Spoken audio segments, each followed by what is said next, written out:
Evening Rockville. Today is May 18th, 2026, and we are convening meeting 14-26. I'd like to begin by welcoming Girl Scout Cadet Troop 33140, and they'll be leading us in the Pledge of Allegiance.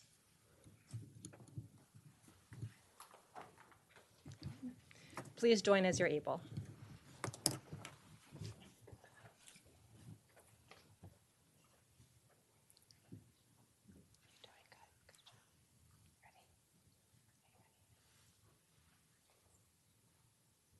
I pledge allegiance to the flag of the United States of America and to the republic for which it stands, one nation, under God, indivisible, with liberty and justice for all.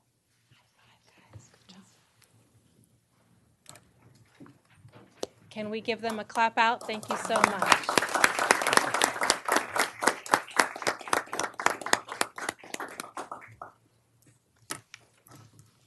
We love to welcome young people into this room, well, all people, but they are learning about leadership and civic engagement and getting a strong start. Okay, we're going to begin with agenda review. Ms. Sarah Taylor Farrell. Madam Mayor and council members, we did add in a late agenda item on consent, item D, approval of FY26 year 51 Community Development Block Grant Contract with Montgomery County and authorization for the city manager to sign the contract. And that has been updated online and is available for those who wish to read it. Thank you. Can you share when it was added, just in case people are looking at different versions? It was added before noon today. Okay, thank you very much. Mr. City Manager Jeff Mihalik. Mayor Ashton, members of City Council, ladies and gentlemen, good evening. Some really good news to report. The Metro Washington Council of Governments have provided the City of Rockville with a sizable grant of $80,000 to do a new project. It's called A Bench for Every Bus Stop, and it's exactly what it sounds like. We're going to do a feasibility study to see what it would take to provide seating for all bus stops in Rockville, which would be a bunch, including all accessibility requirements. So it hits a lot of our key goals, and we're excited to receive that grant from NCOG. Also excited to say that we have hometown holidays this weekend. Unfortunately, the forecast, I don't know, we're going to have to do some prayers to get the rain from coming, but we're all excited to get together to celebrate this weekend with a lot of fun and music and food, etc. And then also I want to put this on Save the Date. It's the Rockville Human Rights Commission's 10th annual Pride Festival from 2 to 5 p.m. At the Rockville Town Center on June 10th. Really excited about those events. That's all I have to report, Mayor. Thank you. Thank you very much. All right. We're now going to move on to community forum. This is a dedicated time to hear from our residents and stakeholders in the community. We welcome your feedback. We're going to take those who have signed up in advance, and then I will check to see if anyone else would like to speak. All persons, please address the mayor and council. Please speak in a civil and courteous manner. Be respectful to each other. Each person is allowed 3 minutes, and you will see that there is a time clock in front of you. Please stick to the time clock, the time allowed. We don't want to use the gavel today. Please state your name and whether you live in the city of Rockville for the record. Okay. We now have David Fields. Welcome.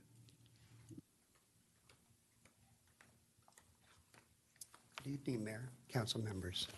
I'm a relatively recent member of Rockville as a resident. I moved a year ago into a new building called the Milton at the Twinbrook Metro stop.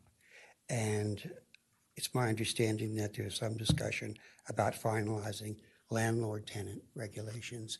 And I thought I would give some feedback.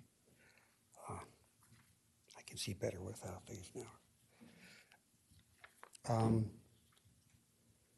I liked everything in the summary in terms of the existing code adjustments.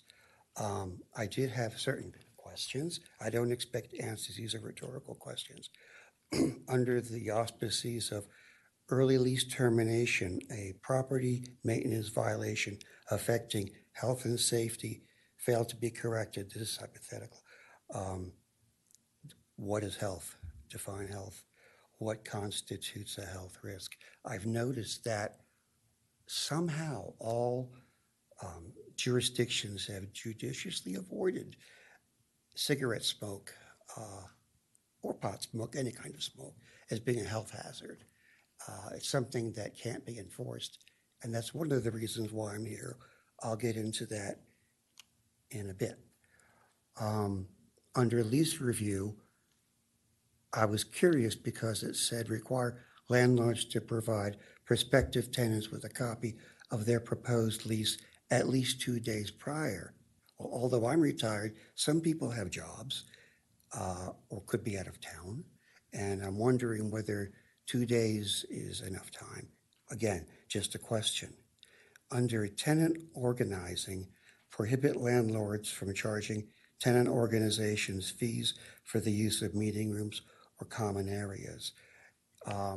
In my building, for the sake of younger people here, it's owned by a REIT, which stands for Real Estate Investment Trust, which is a stock-owned corporation, and the purpose of it is to benefit the shareholders. Therefore, I'm not a human, I'm a revenue center. I recently started feeling that way. Prior to moving into this building, I specifically said I was moving because I wanted to be in a smoke-free environment because my lungs are awful. I've asthma, you name it. I'm not the only one in my building. As you're facing the building, there's a large brass plaque to the side of the door. No smoking within 25 feet of this building. Well, file that away. Someone put up notices they wanted to form a tenants association. They were taken down by the property manager who informed this young lady who put them up, we don't handle things that way here. A couple of days ago. Thank you so much. That is the 3 minutes. But if you have things that are written, we would be willing to take it to the city clerk, and we'd love to read all of your comments, or if you want to send us an email, that we welcome that feedback. She's got them. Okay. Thank you. Thank you very much. We welcome Mark Pichela, representing the College Garden Civic Association. Thank you, Madam Mayor. As you can see, I'm accompanied by quite a few people today. And hold up your signs, stand up. I have some prepared remarks. College Gardens asked for several items as March 24, 2026 special meeting on the zoning ordinance. I want to further emphasize that the materials provided by city staff, it is still impossible for any neighborhood association to determine what differences there are between the current zoning and the proposed zoning. Only because I have the expertise was I able to go into the text of the current zoning and compare it with the proposed zoning, and only then for a few key issues. The College Gardens Civic Association recognizes that on one key issue, the city has moved in the direction of our request for MXCD zones. For us, this means access onto Rucker Street from College Plaza. This is in section 25.8.2.2B. Limitations on vehicular access. In the MXCD zone, vehicular access to a secondary residential street is prohibited unless determined by the Director of Public Works, Chief of Inspection Services, or Fire Marshal to be necessary. This helps, thank you. But we request now that one sentence be added to this text. Such determinations must be made based on a published standard and in consultation with impacted neighborhoods. That's very important to us.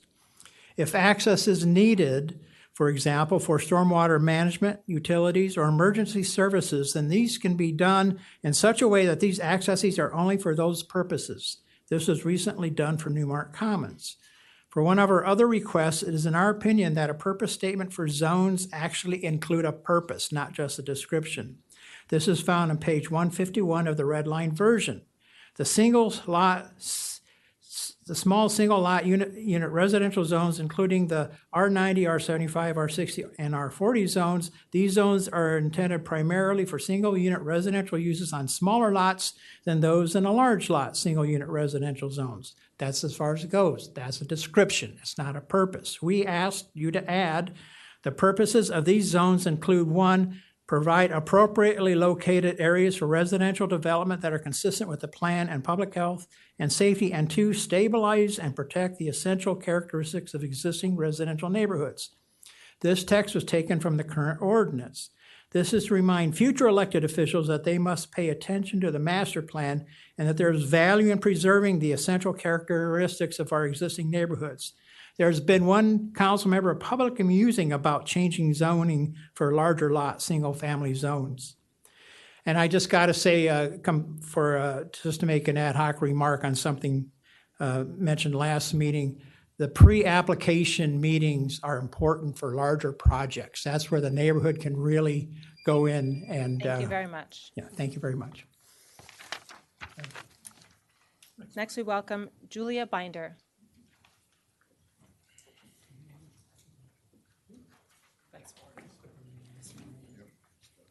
Good evening, Madam Mayor and council members. My name is Julia Binder. I live in Newmark Commons. I'm a member of the HOA board.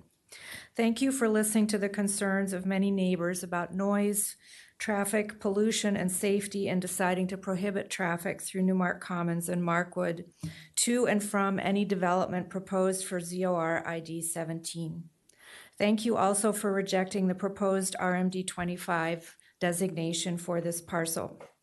However, the recommendation for RMD 15 with a 55-foot height cap exception that you were presented a week ago for the parcel is alarming.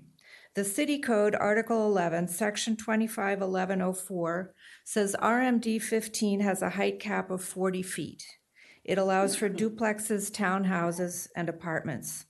55 feet is more than double the height of any of the homes in surrounding neighborhoods and is an increase of 37% over the height cap. This definition doesn't exist in the code. We experienced a similarly confusing situation when the Planning Commission and Zoning team crafted a footnote modifying RMD 25 regarding vehicular access from Newmark to ZOR ID 17. It begs the question, why have a code for the city of Rockville with specific definitions if permutations keep getting proposed? The height cap needs to stay at 40 feet to be compatible with the adjacent neighborhoods of Newmark and Markwood and all the other surrounding neighborhoods.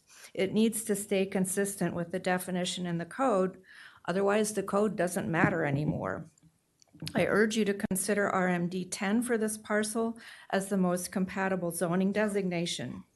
Since it seems part of the lot is unsuitable for development, the 100 dwelling units it would permit would be concentrated on fewer acres, in effect doubling the density to 20 units per acre.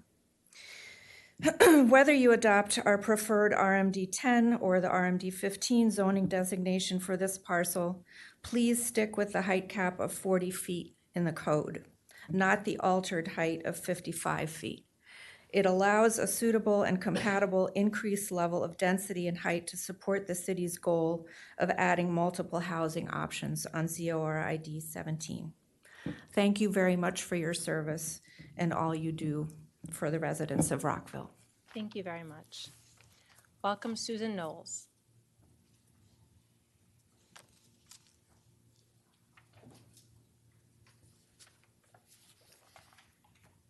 Hi, Mayor and council members.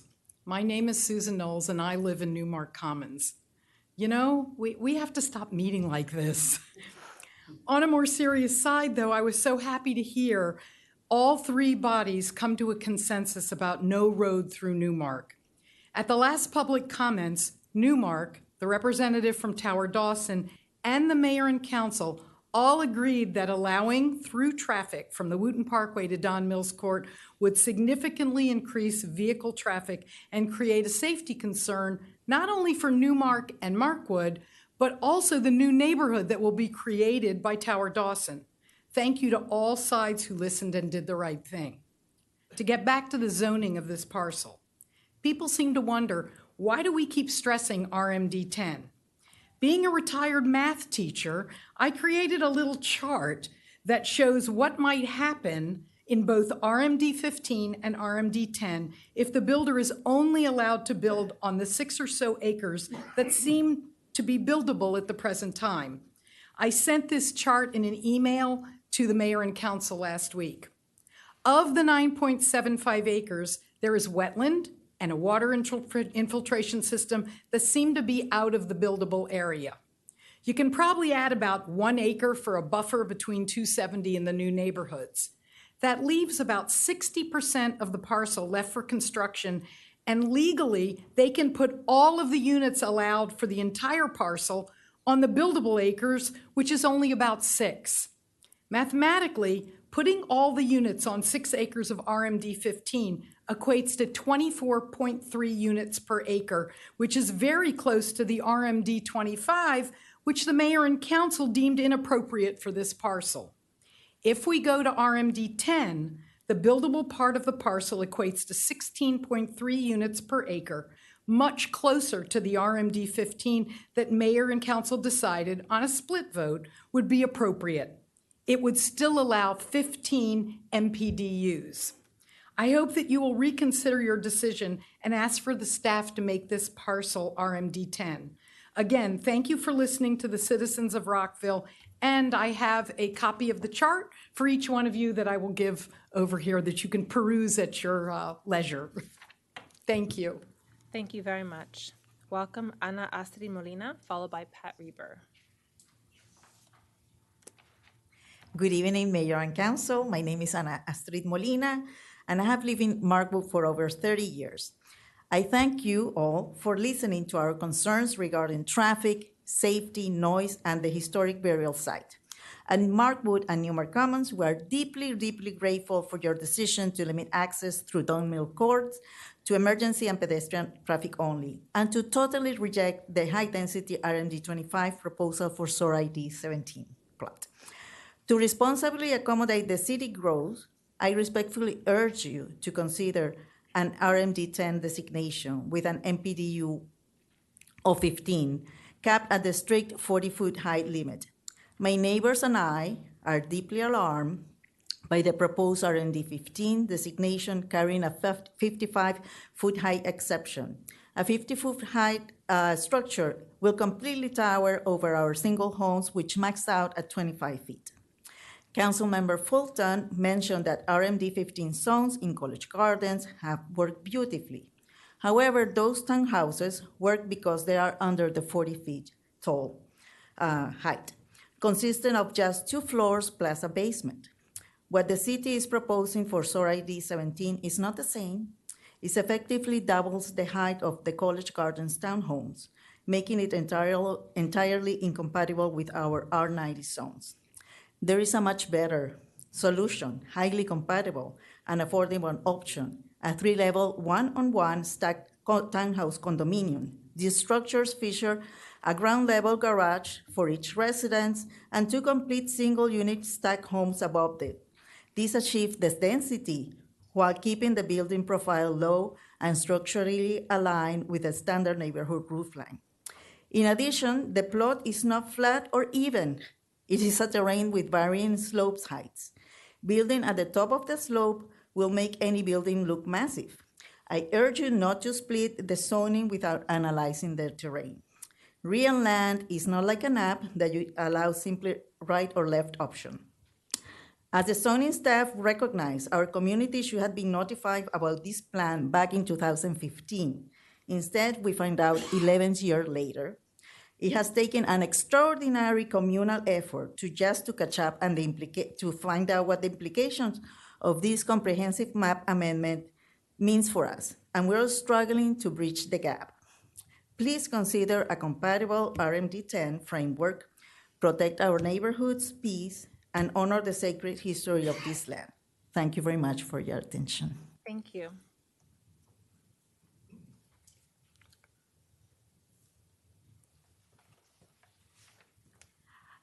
Good evening, I'm Pat Reber. I live in Newmark Commons. We in Newmark and Markwood are worrying and research-oriented neighborhoods, and we are still pursuing common ground during this, our last chance to speak before staff submits a final draft on June 1 for approval. Last week's calculation of the MPDUs for this plot show that 15% of the 146 units or 22 units would be MPDUs.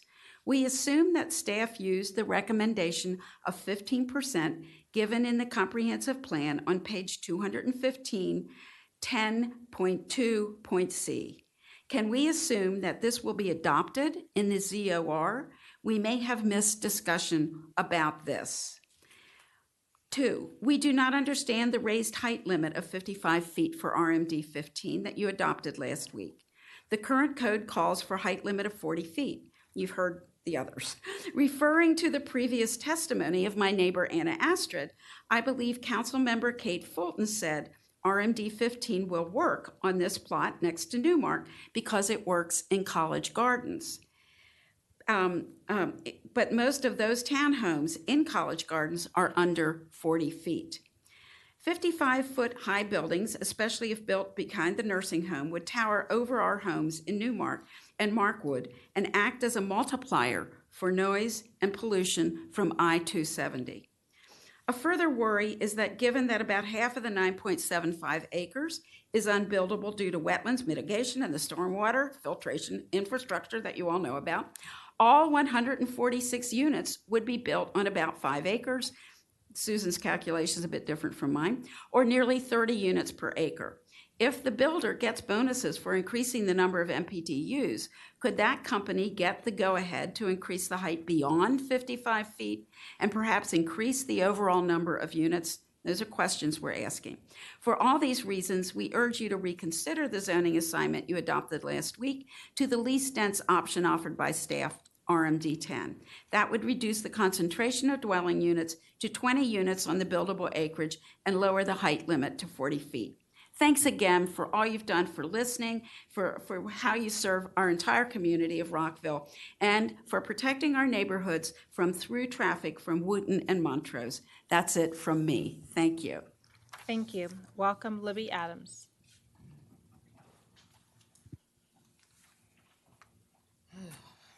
Hi, I'm back. So we are just 3 weeks shy of the year anniversary of me discovering the mold at Fields of Rockville. All of my family's belongings are still being held hostage by Fields of Rockville and Kettler because we won't sign an agreement saying we won't sue and that we won't speak out anymore.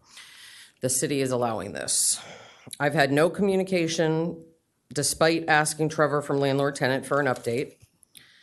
My family is still being plagued by long-term illness caused by our exposure to long-term black mold. This was partially caused by the city clearing our unit in December with, I quote from the city inspector, "The drywall has been replaced, so it must be fine."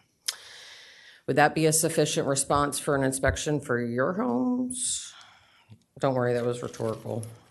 Your city is passing off inspections that are far from thorough or efficient. You are failing renters and likely homeowners and companies as well, with inadequate inspections and subsequent license and permits. To you, city manager. Last time you snuck in some ridiculous statement suggesting that the complaints of toxic black mold and the housing facility's refusal to address it sufficiently as a mere dispute between me and the complex, and that it was an unfortunate circumstance. To me, that response falls completely in line with how the city has handled this situation. You saying you sent inspectors to the whole building is grossly exaggerated, especially considering the lack of knowledge your inspectors even have with mold. You are slowly and systemically killing people, of which it seems to be directed towards low-income families. The city needs to do better. Also, rentersrightsinmaryland.com at Gmail, all the things, find me because this is ridiculous. Thank you. Thank you very much. Is there anyone else who would like to speak? Thank you, everyone, for your testimony. I want to acknowledge that we have received several written comments as well, which the body has reviewed.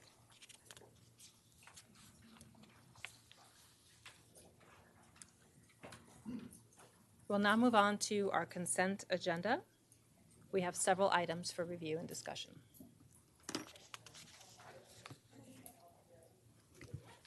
Can I just get through consent? Thank you.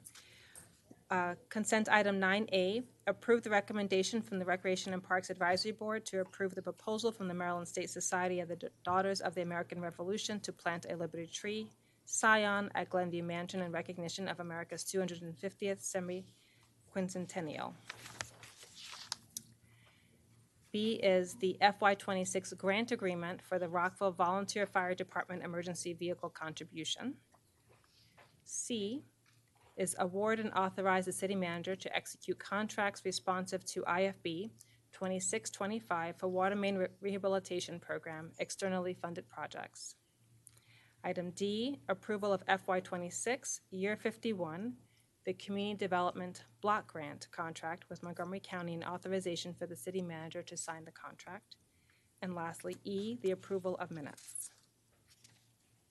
Does anyone have any questions or want to discuss any one of these before we poll or before we vote? Okay. All right, I will just make one comment. Councilman Valeri is not here. She is maybe on virtually. She is raised some comments last week, and I also shared an email with my colleagues about the planting of the Liberty Tree. And Mr. City Manager, just we asked if it's possible, given the history, to help create a more inclusive opportunity to have some sort of recognition or playing of a song by Marian Anderson to support the Liberty Tree planting. That's what we're planning to do, Mayor. Thank you. Excellent. Thank you so much. Councilmember Miles. Thank you, Madam Mayor. I want to thank staff for their reply about consent agenda item 9C with regard to the bid. I thought it was a little low, but I got some reassurance that this is within line with their past and that the current bidder who will be awarded the contract, presumably after this vote, has historically done a good job. That's all. Thank you. Thank you very much. Anyone else? If not, we can take a motion. Do we have a motion to approve? Councilmember Van Grack. Madam Mayor, I move to approve consent agenda items A, B, C, D, and E. Thank you. We have a second, Councilmember Jackson. Second. All those in favor, please raise your hand and say aye. Aye. Councilmember Shaw, is it something that you want to raise under landlord tenant or under old new business? Just want to make sure we're. Madam Mayor, I just wanted to make just a quick comment. That was something that was raised in community forum. Just for the listening public, tenants are able to organize in their building. They are able to post items in their building, just as long as it says where it's from. And tenants are able to organize tenant associations. And I just wanted to make that clear just for the listening public, because that was an issue that came up.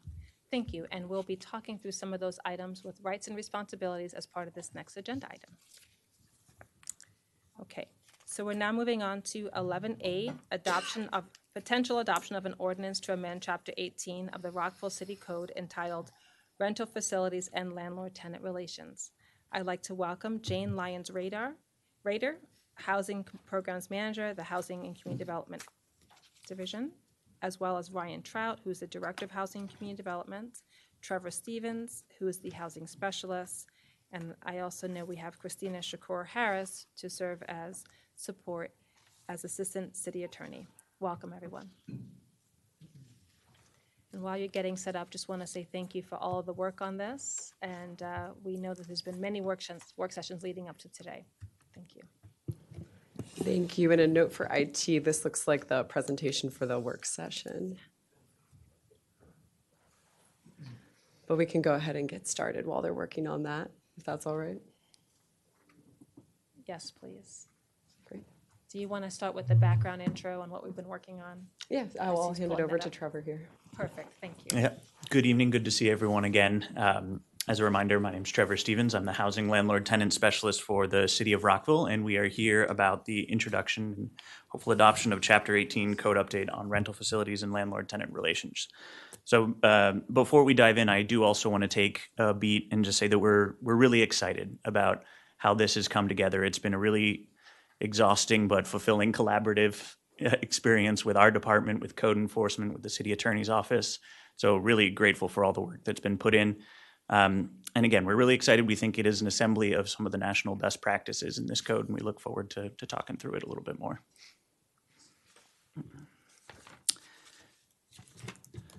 So there it is, right on time.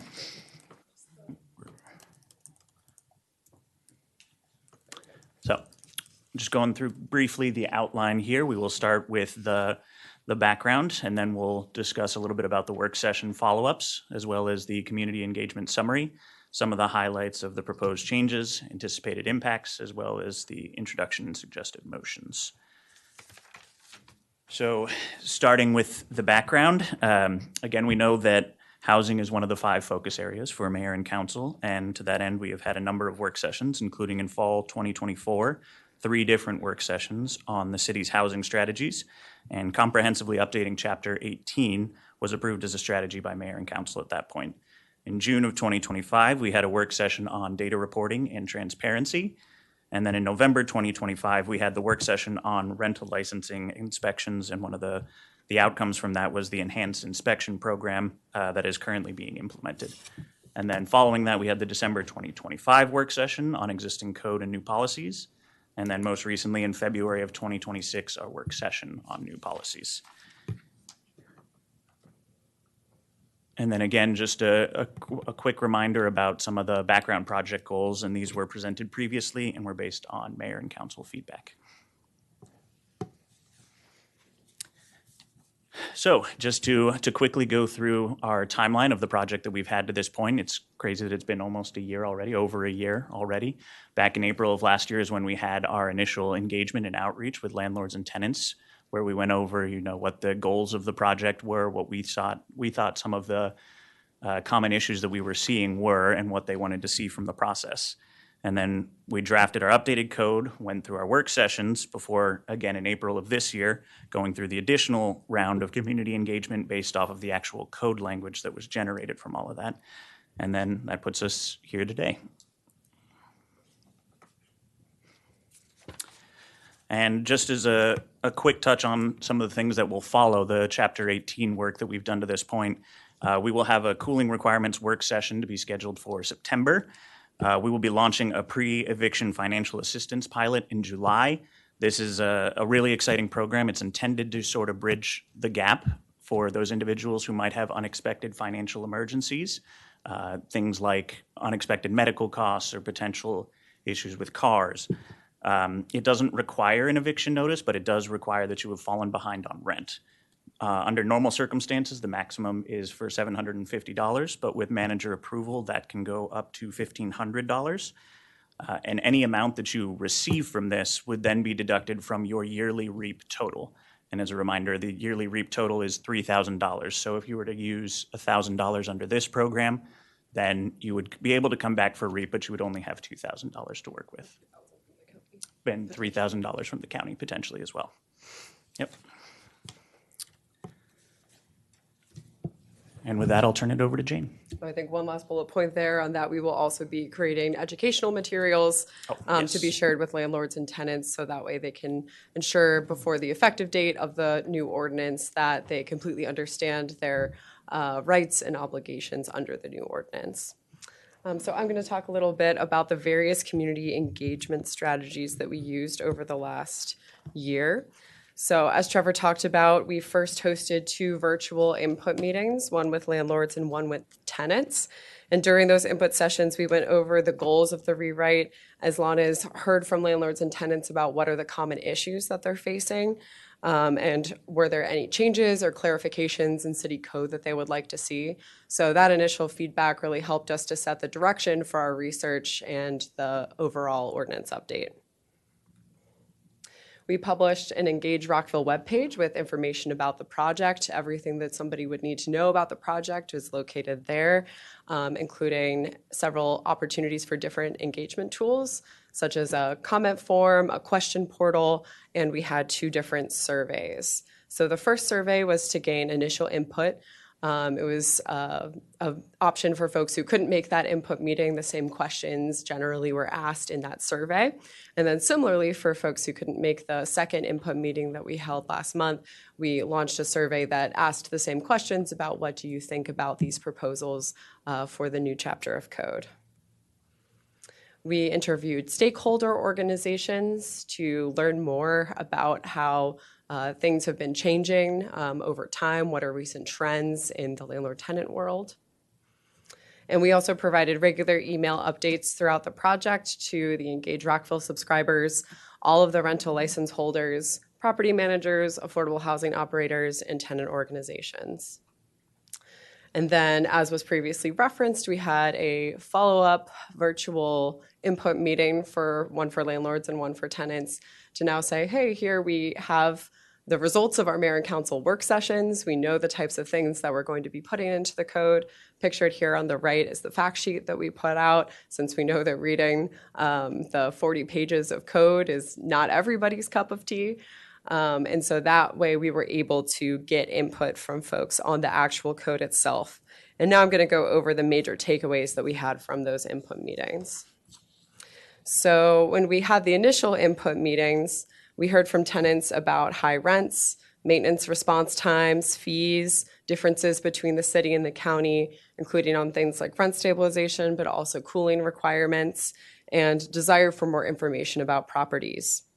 So then when we came back to them to say that these are the things that we are proposing to include in the code, there was excitement around banning algorithmic rent pricing and restricting junk fees.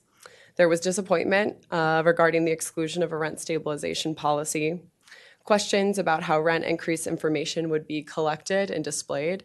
In lieu of a rent stabilization policy, tenants were very interested in how they and other tenants could learn more about rent increases happening around the city.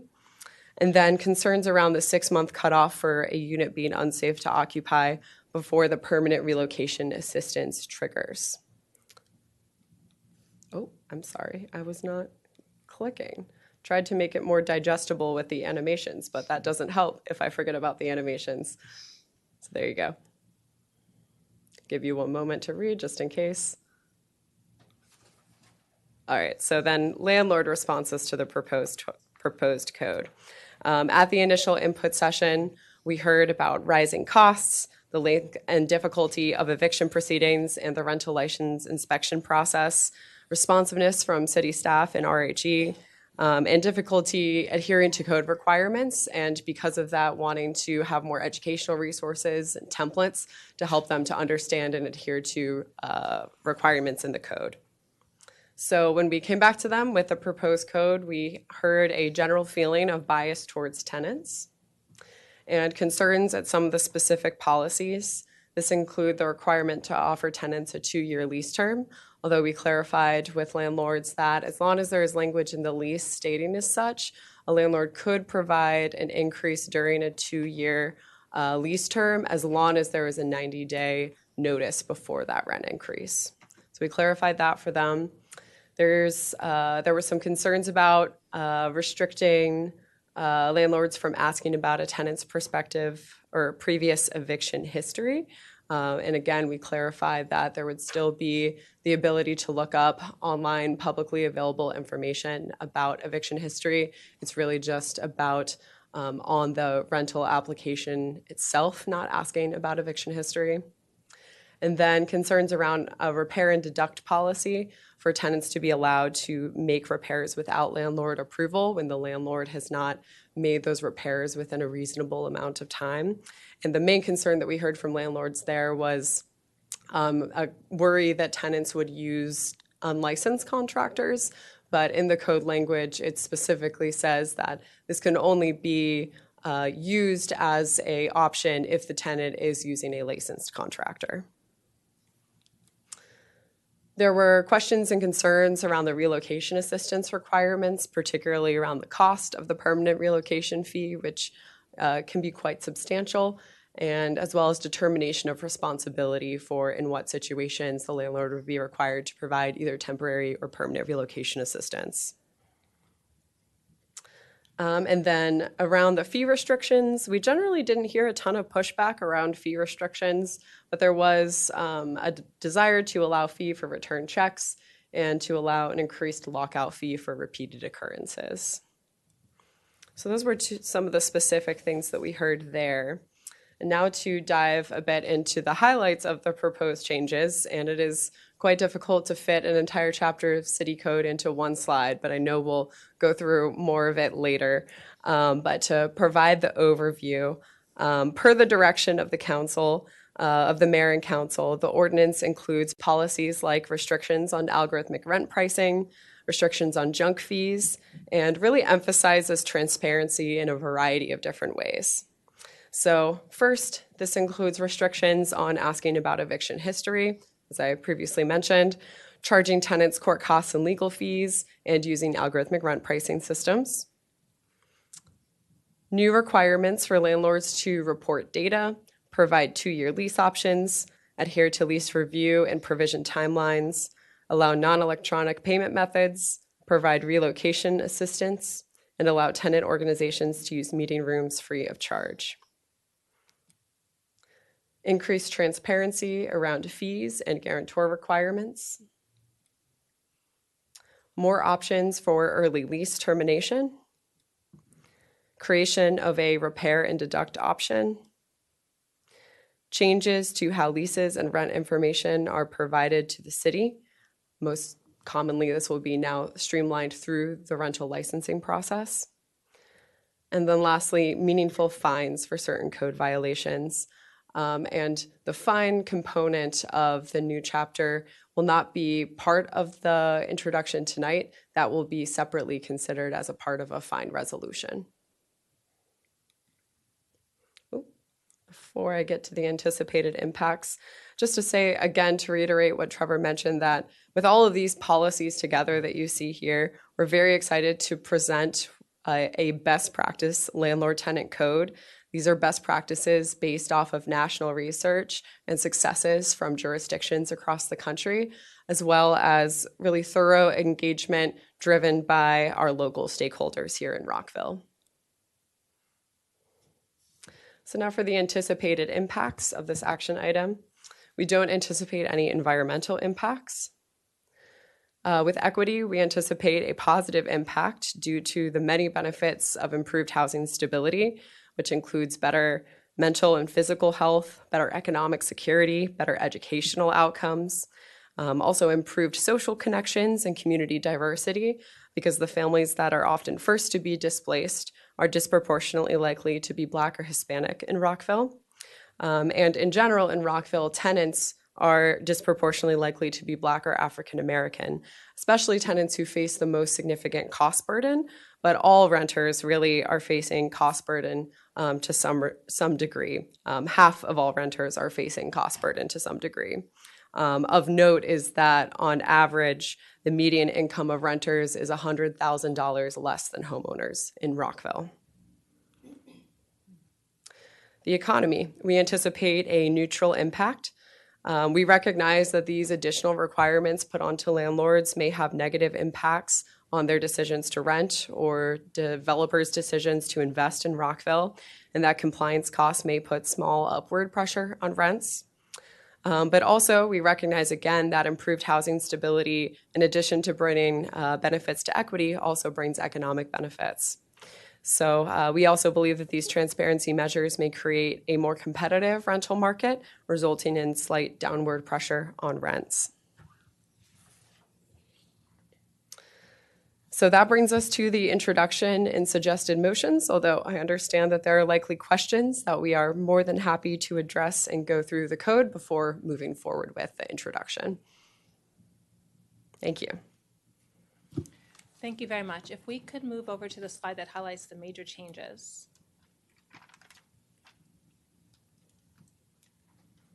And while you're doing that, I just want to say thank you very much for the hard work on this. I did have a chance to listen in on some of the sessions you held quietly, and you all were very thorough, and there was good participation.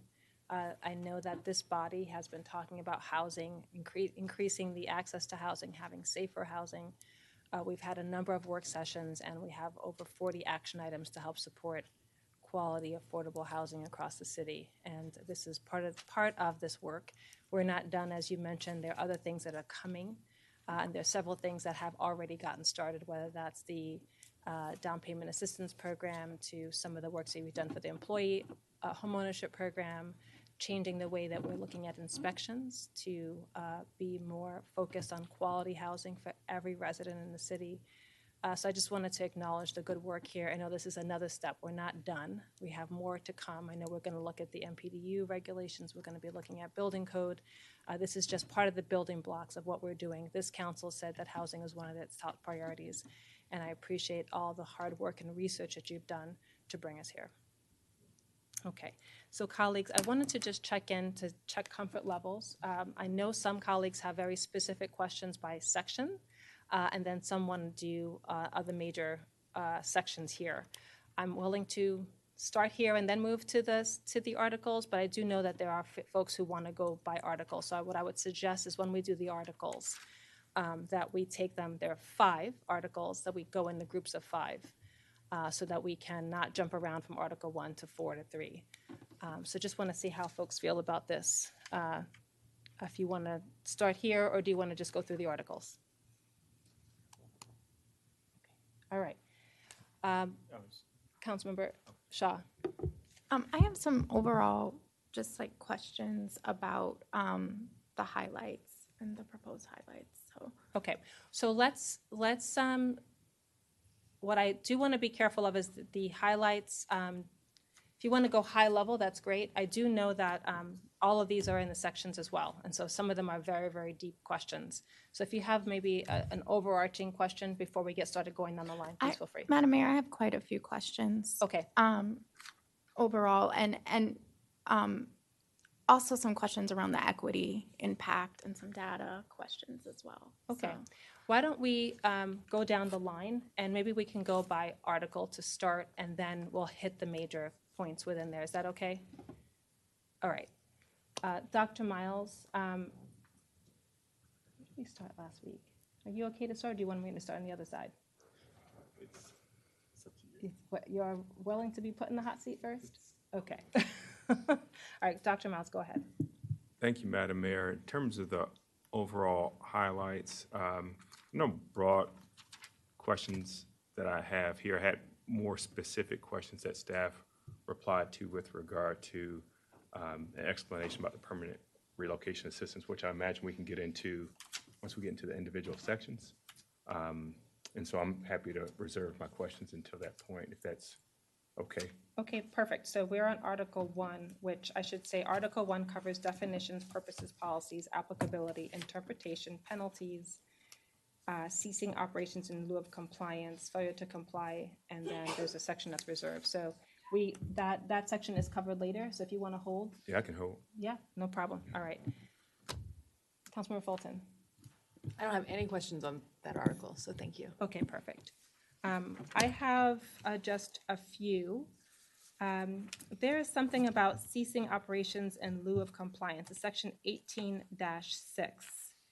And it's very minor. I just was curious because this code initially was created before there was a Department of Housing and Community Development. Actually, last term we created the Department of Housing and Community Development. And I was just wondering whether some of these sections should acknowledge that, or is it all should say city manager?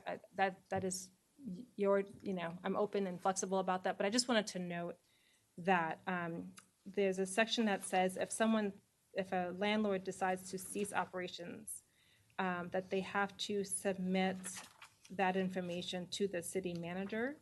My 2 questions are that should this be going to, can this be done electronically, and should this go to DHCD or not? That's one question. Sure. So I can address that. And I know Assistant City Attorney Christina Harris is on the line as well.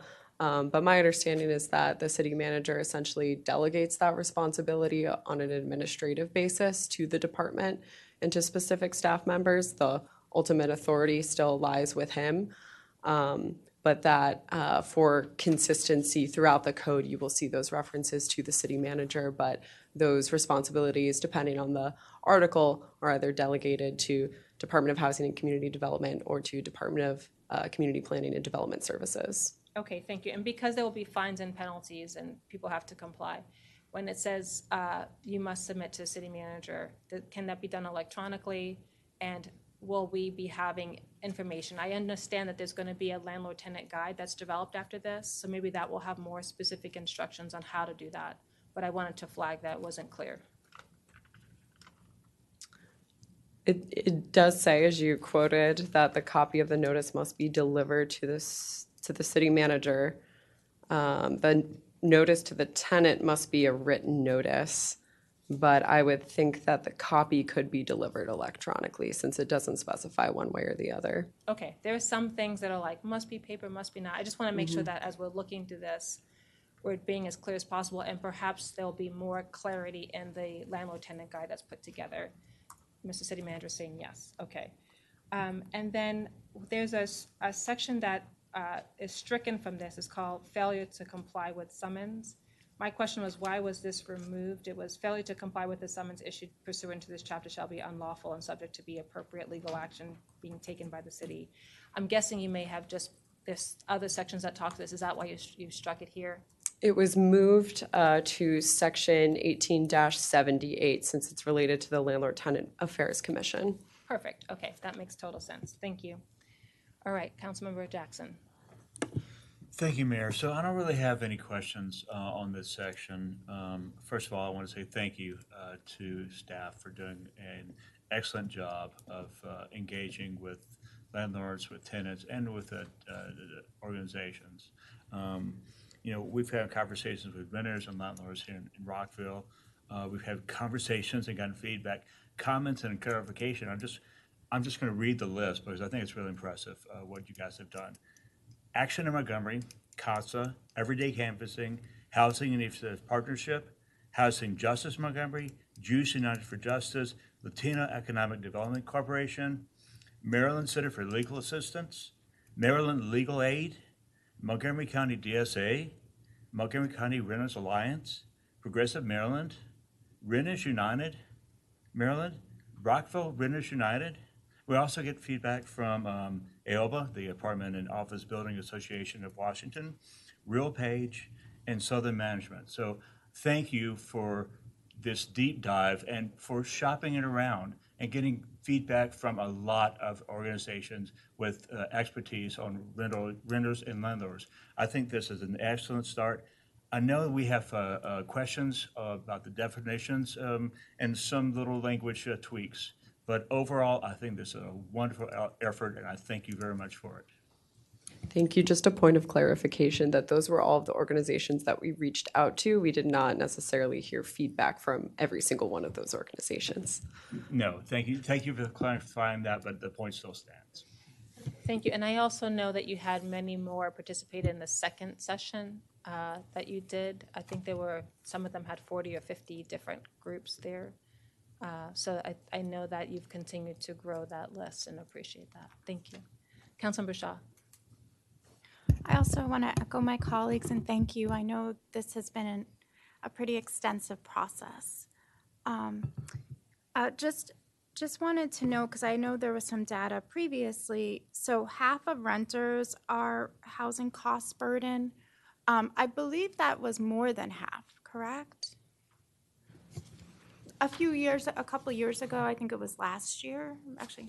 Yeah, I think it was last year. It was like 56%. I'd have to go back to that exact part of the staff report and see exactly which year of census data that's referencing. Okay. But based on the census data that we were looking at, that was the accurate statement. Okay. Nearly half. The last time I saw it, it was 56, so it'll be good to know if it went down.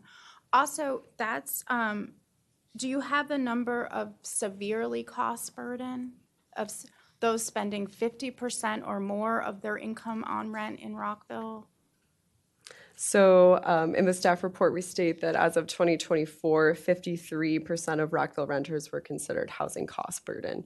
And that means that they're paying more than 30% of their income for housing, and over 20% are considered severely housing cost burden, which means that they're paying more than half of their income towards rent. And I think you also noted that 46% of tenants have lived in their unit for a year or less than a year. That sounds correct. I don't have that staff report in front of me. Because that is acute housing instability. Okay. Also, you noted in here compliance costs may put small upward pressure on rent. Can you just share a little bit more details on that? Sure. So if a landlord is required to bring on more staff in order to adhere with some of the additional requirements, then that would be an additional operating cost. And in order to cover any additional operating costs, landlords may feel pressure to increase rents a certain amount. And within the feedback for renters, was there one thing in particular that they were requesting? In terms of one thing in particular? The highest, like in terms of? Yes, we heard a strong desire for rent stabilization from many of the renters that spoke with us. And that was this year? Yes, over the last year of doing the update project. And then the previous year, when you did the input, I think it was in May, the tenant, was it the same thing? Was it rent stabilization again? Yes, we've heard that consistently. Okay. Also, did you use any of, I think there was like hundreds of testimonies for rent stabilization throughout the past several years, not just outside of the input session, there were a lot of renters that shared what they needed. Was any of that information used? Because I know a lot of them took a big risk coming and sharing that. So absolutely, yes. Out of that, we monitored the testimony that was given from tenants at that time as well. And one of the things, in addition to the desire for rent stabilization, that was a frequent challenge listed for tenants was maintenance response times. So that was something that we heard then, and then we heard when we did the outreach for this specific project as well. Okay. And I know we're talking about the inspections, but I also just wanted to know the tenant's ability to call for their inspection and the city being objective between the tenant and the landlord, and to go in there and to investigate and just get the facts. Okay. Also, I wanted to ask about the equity statement and to see if you can just, outside of this, just to provide a little bit more data on that equity statement, because I know that we're not doing rent stabilization, which is the number one thing asked and needed of tenants. Is that, and that there may be a small upward pressure on rent.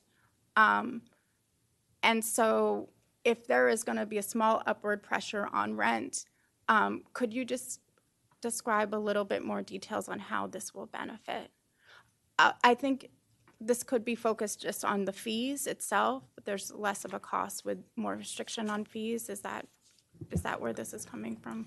It's hard to do that degree of Okay. discrete economic analysis. The best that we can really do at this time is to say that these things may cause a slight upward pressure because of some of the additional compliance costs. But then again, there might be slight downward pressure and relief for tenants with the banning of junk fees and creating hopefully a more competitive environment in general that will help to push rents down, as well as through some of the additional actions that Mayor and Council is taking outside of just this ordinance, but with the zoning ordinance rewrite as well. Okay, because I'm just a little unclear on how, particularly the reason why Black or African American renters have the highest burden also aligns with income and discrimination and all these things, right? And so I was just curious of how you got to the equity statement, just to have some more details and understanding that. And I also want to share that women are also disproportionately burdened, particularly Black women and thus Black children. Okay, these are my questions for now. One more thing.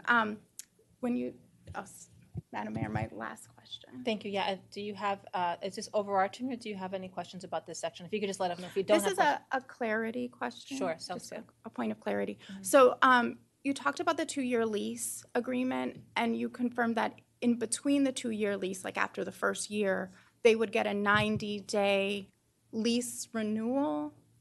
It wouldn't necessarily be a lease renewal since they would still have that 2-year lease term. It would just be a 90-day notice of rent increase.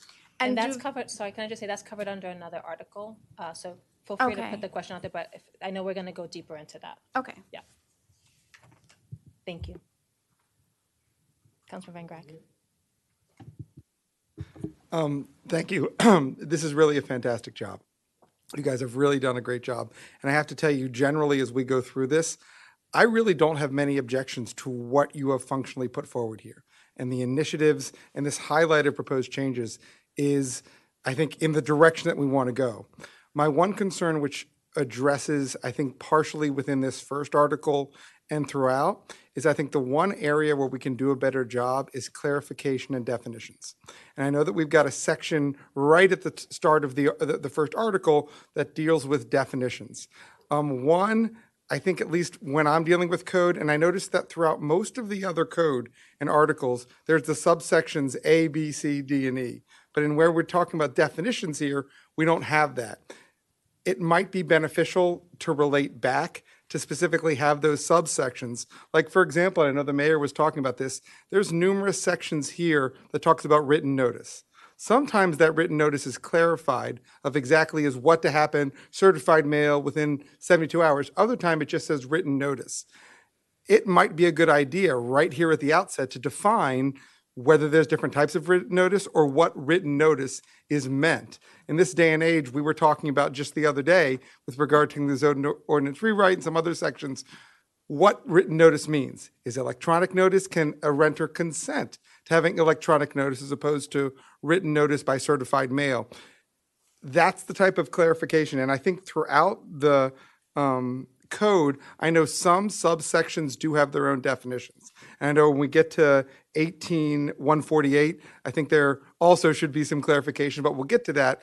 But a lot of the other subsections don't have clear definitions. And like, for example, section 18-163, when we're talking about those terms and we're talking about fees, we have a lot of terms that are being used here. It might be worthwhile in this first article to really set out some of the clear definitions that we're using later. I mean, for example, we've got just within fees and what's allowed, what is a pet? What is a motorized vehicle versus a bicycle? Is there an in-between where you have a vehicle that has a motor but it's not a bicycle? What can renters do within those areas? And I think there's a lot of areas within this code that we can make more, I mean, and this is actually a quote from our city manager, you hear it all the time, clarity is kindness. And I think that on both sides of the position here with regard to renters and landlords, there's a number of areas. And just an example of some of the code provisions that I think we can have definitions that's clarified, 18-115, 18-146, 18-163, 18-148, and 18-178. I think each of those areas, there are terms used within those sections, whether it's about the fees, whether it's about the lease terms, whether it's about written notice, or whether it's about the timelines that certain actions are to occur. We can get into more detail.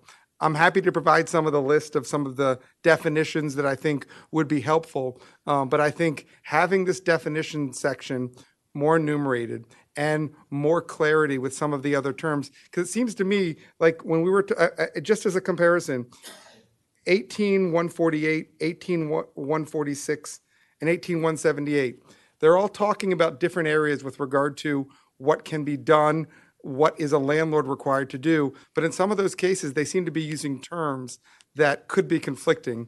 And I just think, and when I went through some of the other landlord-tenant codes, like I looked at Baltimore, I looked at Berkeley, California, some of them, they have a really robust definitions that permeate through the whole code. So I think we can do a little bit better, and I'll give some examples from some of the other codes that I've seen and can send it to staff in the next couple of days.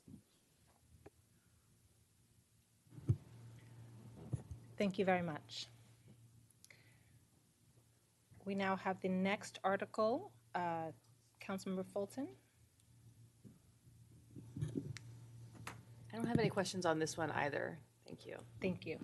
This article is Article 2, the Administration Division, and it covers functions of the city manager, composition and appointment, and commission-related pieces. There's also a Division 3 under here that covers complaints. So I'm going to just highlight just a few small things that I have here. Under the functions of the city manager, there is a piece that speaks to promulgate administrative procedures governing the licensure and inspection of rental facilities pursuant to this chapter, including at a minimum, the number of dwelling units within a multi-unit building that must be inspected before the issuance of a new rental license or renewal of an existing rental license. I wanted to call this out because we had a very dedicated work session focused on the inspections issue. And unfortunately, we have seen in the past that there have been some affordable housing areas in particular that there have been more concerns that we're hearing, concerns from residents and things that we're discovering. Some of us have found them ourselves and have worked with our city team to help go in and inspect. I really appreciated the previous code had some language that was a little bit more clear. I do think there's some clarity on the single family home inspections requirement, but we really did talk about what the enhanced program looked like, that percentage. We talked about what we were going to be doing to do more to inspect on the general multi side. And so I think that this is something that the mayor and council really wanted to change and to make better so that we can have more quality housing. And I think we should clarify and put that in here. That's a policy decision that we were making and coming to say we were concerned about what was happening before. We wanted to make improvements given what we were seeing. So is it possible to add the elements of what was discussed in our work session? I think it's probably just 2 tweaks. What is the enhanced program? Are you going in and doing 50% of that, at least 50% of the building? Or if there was some language that we agreed to. But can we make that clearer here? So this language was drafted in collaboration with CPDS, since that enhanced inspection program falls under them. Understood. So I apologize. I know it's not your department. but So I think the quick answer is yes, we can. I just want to be careful about getting too much detailed in here in case we want to make some flexibility, especially in year 1, before we come back and do an annual report on the effectiveness of the program. Thank you. I think at minimum, we had a baseline, and so if we could at least put the baseline in here, you may all come back and say, we need more. I think that's fine, but I do think that because we have seen differences in how it's enforced, or there are staff changes, there are mayor and council changes, we're trying to set, this is what the baseline is for our inspections program so that we can make sure that everyone has access to affordable but safe housing. So, do you need any clarity from us? Do you need us to straw poll? I know we had a work session on this, so can we just put that in there? We'll do the best I can to put in something in there. Again, I'm worried about being super restrictive. The idea of a baseline in there, I think, something we can work with. Perfect. That makes sense. Thank you. Okay. And then under the, I wonder, is it understood that it's the city manager or a designee everywhere? I'm assuming that's what you guys will decide, or maybe that's a way to clarify in the early definitions. There are some parts of our code that do that say the city manager or a designee, so maybe it's worth clarifying there. But I was looking at specifically the procedure following investigation. The city manager will attempt to conciliate the matter of methods by initial conference. That was one I thought we could clarify, or at least put city manager designee. But if we at least put it up front, that would make it clear. The section 187980, violation of defective tenancy found. It changes the potential cost that a tenant might have to pay from $2,000 to $5,000 in fines, but I'm not clear as to how they could get up to that level, and that's a big jump. So that one gave me pause, and I just wanted to, and I know you're going to come back with more fine information later, but that was something that gave me some pause. So yes, the change from $2,000 to $5,000 is the amount of damages that can be awarded at the Landlord Tenant Affairs Commission. We've found that there are many cases where the amount in question goes beyond the $2,000 limit, and then those cases we're unable to further assist with, and their only option going forward at that point, since conciliation was not successful, is to go to court. So the Landlord-Tenant Affairs Commission is a service that we offer as the city to be an option other than going to court and having to get lawyers involved, to instead come to the city. So by increasing that cap, and I'm sure it had been many, many years since that cap had been last increased. So based on the types of complaints and cases that we see, $5,000 was more aligned with the needs of the community. Okay, thank you for clarifying that it might save money in the long run by not having to use as lawyers, but also that you're leveraging this based on the experience that you have. I do think that the body, it's going to be important to see how we break that down and what the fees can be. So I'm going to put a pin in it then and know that you're going to come back to us with more specific information about how we're going to be looking at fees and that process. And I think you mentioned that'll be another work session. Is that correct? No, that is not proposed as another work session. So you're just going to introduce it as a resolution without discussion? So this is different than penalties. Okay. So the penalties for violating any of the sections of the landlord-tenant code, that would be done through a fine resolution. But this is not a fine. This is the amount that the Landlord-Tenant Commission can award as damages. So it's not necessarily a fine for a code violation, but the amount that they have to play with when saying that, for example, if there's a security deposit dispute or a tenant has caused significant damage to an apartment unit or XYZ, all of the different types of cases that we can see. So those are two different things, the penalties for violating the code and the maximum award amount for the Landlord-Tenant Affairs Commission. And for that, you'll be using actual receipts or some kind, I'm just trying to get to what is the criteria that we're going to be saying what is fair. Yes, so the Landlord-Tenant Affairs Commission is appointed with the goal that that they are the body who makes those types of legally binding decisions, which can then be appealed to court.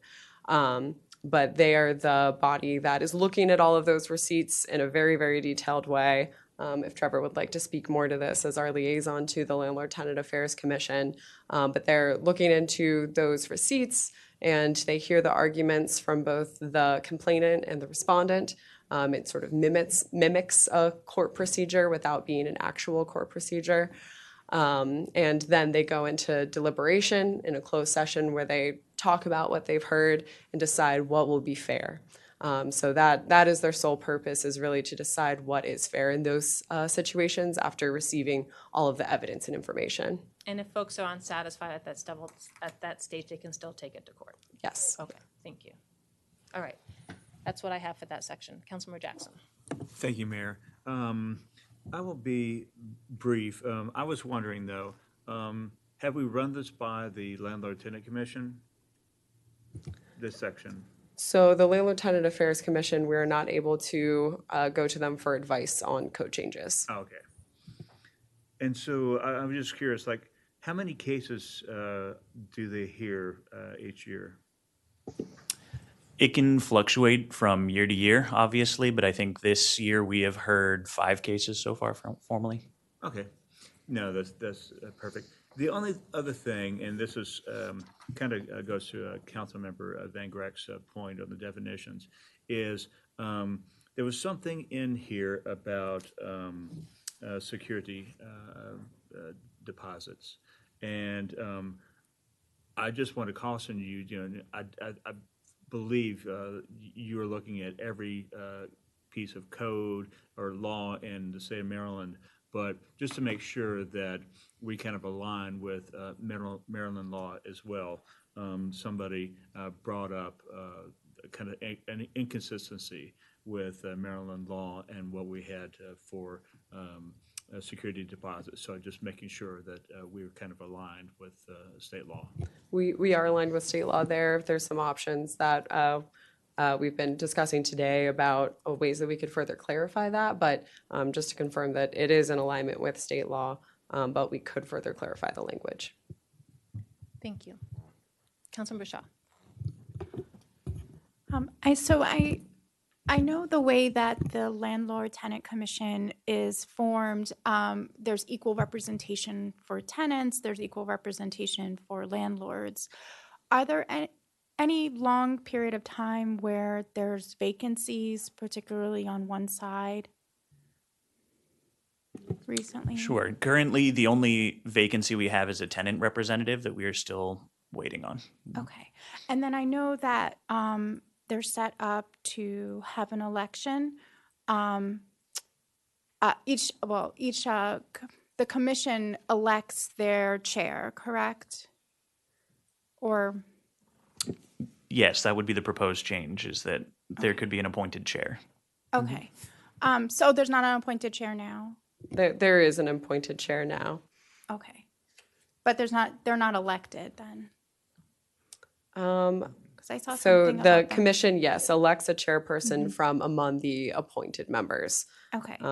So correct. if there's vacancies for a long period of time, like say you don't have a tenant, then the person who is leading, there's not fair representation with the leadership on the commission. So the chair, are they a non? They don't count towards the Yeah, they don't count towards the balance of landlords or tenants because we have both landlords, tenants, and parties that represent neither. So they don't vote? They do vote, yes, but they are not designated as a member representing one of those parties. Something that could be considered is having co-chairs with a representative from a tenant and a representative from a landlord, just to make it a little bit more even, especially considering that there's been a while where there's been a tenant representation. I just want to share that. Thank you. Thank you. Councilmember Van Grack. Thanks. I actually don't have any specific definitional concerns with this section, but just to follow up with Councilmember Jackson. Councilmember Jackson, I assume you're referring to the section, I think it's of the Real Property Article 8-203 that talks about the different specific requirements of how much deposits can come out? I was, and also 1880. Oh, well, as comparison to Real Property Article 8-203. So, because in my looking into this, and correct me if I'm wrong, the state has a requirement. We can go more stringent than that. The state just sets us a limit. Is that correct? Meaning that if the state says 2, we could go 1, being more limiting. Yes, that is generally how it would work. Yeah, because I couldn't find any, at least case law that says a municipality or county couldn't go lower than the state. The state just sets the baseline limit. Is that right? Or is that incorrect? Yes, in this case, 1880 is talking about security deposit disputes, and that if a landlord imposes a security deposit more than the equivalent of 1 month's rent per dwelling unit, they can award up to 3 times the extra amount charged, as permitted by Maryland law. I think the question around there was that Maryland law does state that there are some exceptions where the landlord can charge more than 1 month's rent. And this is not necessarily stating those exceptions, but we do, by including as permitted by Maryland law, we're acknowledging that this section does need to be in compliance with Maryland law. I got you. So what you're saying is you're interpreting this to clarify we're going to the state limit and those same exceptions would apply to Rockville landlords? Yes. This is not changing what a landlord can charge for a security deposit. That's actually a great clarification, and I thank you, Councilor Jackson. Then I actually interpret it differently. I interpreted that Rockville was actually saying we're going to be more limiting the state law, so it actually could be something that we could more clarify in this section to clarify that the amount that the landlord's charging, and even potentially even reference, the real property article, is not something that we would be asking a landlord to do more or less than. It's the same limit that applies by state law. Because Yes. I actually interpreted it like Councilmember Jackson.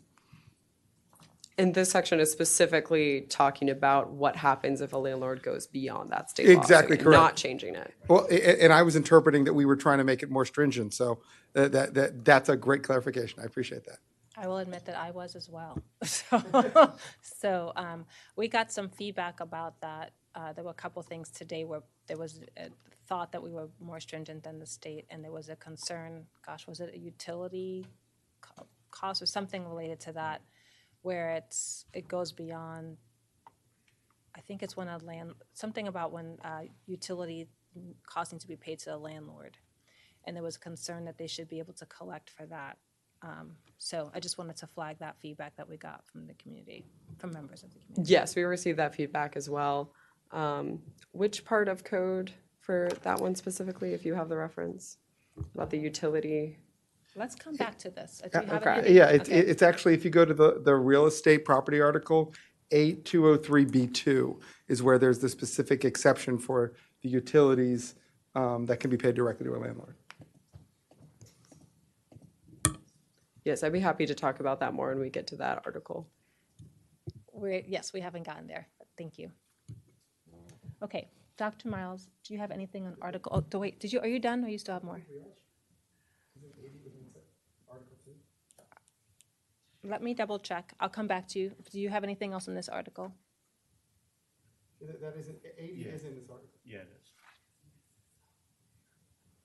I'm just looking to Jane. Do you want us to come back to this? To that question specifically about utility billing? Yes. If we Related could- to security deposits. Oh, related to security deposits? That's the interplay between the feedback we received in the community that you said you've received, and I was just going to ask you what's your interpretation of what we received, specifically relating the issue of the security deposit and not being able to collect that utility fee. Let me get back to you on that one. Okay, understood. We'll give you time. Dr. Miles. Thank you, Madam Mayor. I have no specific questions about this article. I'm good until about Article 4, but I do appreciate the conversation of my colleagues and staff's preparation for this. That's all. Excellent. Okay, thank you. So next we go to Article 3, and it's covering rental facility requirements division. And there covers general licensure, rentals. Facility goes more into inspections, displaying of licenses, minimum facilities requirements. So I have a couple here. Next. Okay. So for this one, under Division 2, the language is kind of interesting here because it looks like under Section 18114 that we would be potentially striking the language, a rental facility must be inspected upon the receipt of a completed application for a rental facility license and before issuance of a renewal of a rental facility license. I think you're addressing that later, and that's maybe why you struck it from that section, but I just wanted to clarify. Yes, I believe that section, we now have Section 18-115, rental facilities inspections. So that section goes a little bit deeper into those things, and also the following language about the city manager may only issue or renew a rental license upon finding that 1, 2, 3, 4 goes a little bit deeper than what was previously there. Okay, I just want to be careful because I know when we had that bigger discussion, there are some jurisdictions that hand over licenses without inspections. We will not be doing that. No, there's no proposal to change that. I just want to make sure. This is something I care deeply about because of the quality of housing issues that we've discussed. So I won't belabor the point. And then it says the city must provide at least 72 hours written notice before any inspection of a rental facility by certified mail sent to the landlord's last known address and posting at the main entrance of the rental facility. Kind of to the comments of myself and Councilman Van Grack and Councilman Jackson, just the definitions on what can they do in email in addition to a letter. I mean, I do think that I was concerned about the delay on the process, and if someone can get an email quickly, then they can start moving to get to go. So we don't really address electronic communications very well in this section because maybe we don't typically do that or require that. But I just wanted to flag that as a concern to me.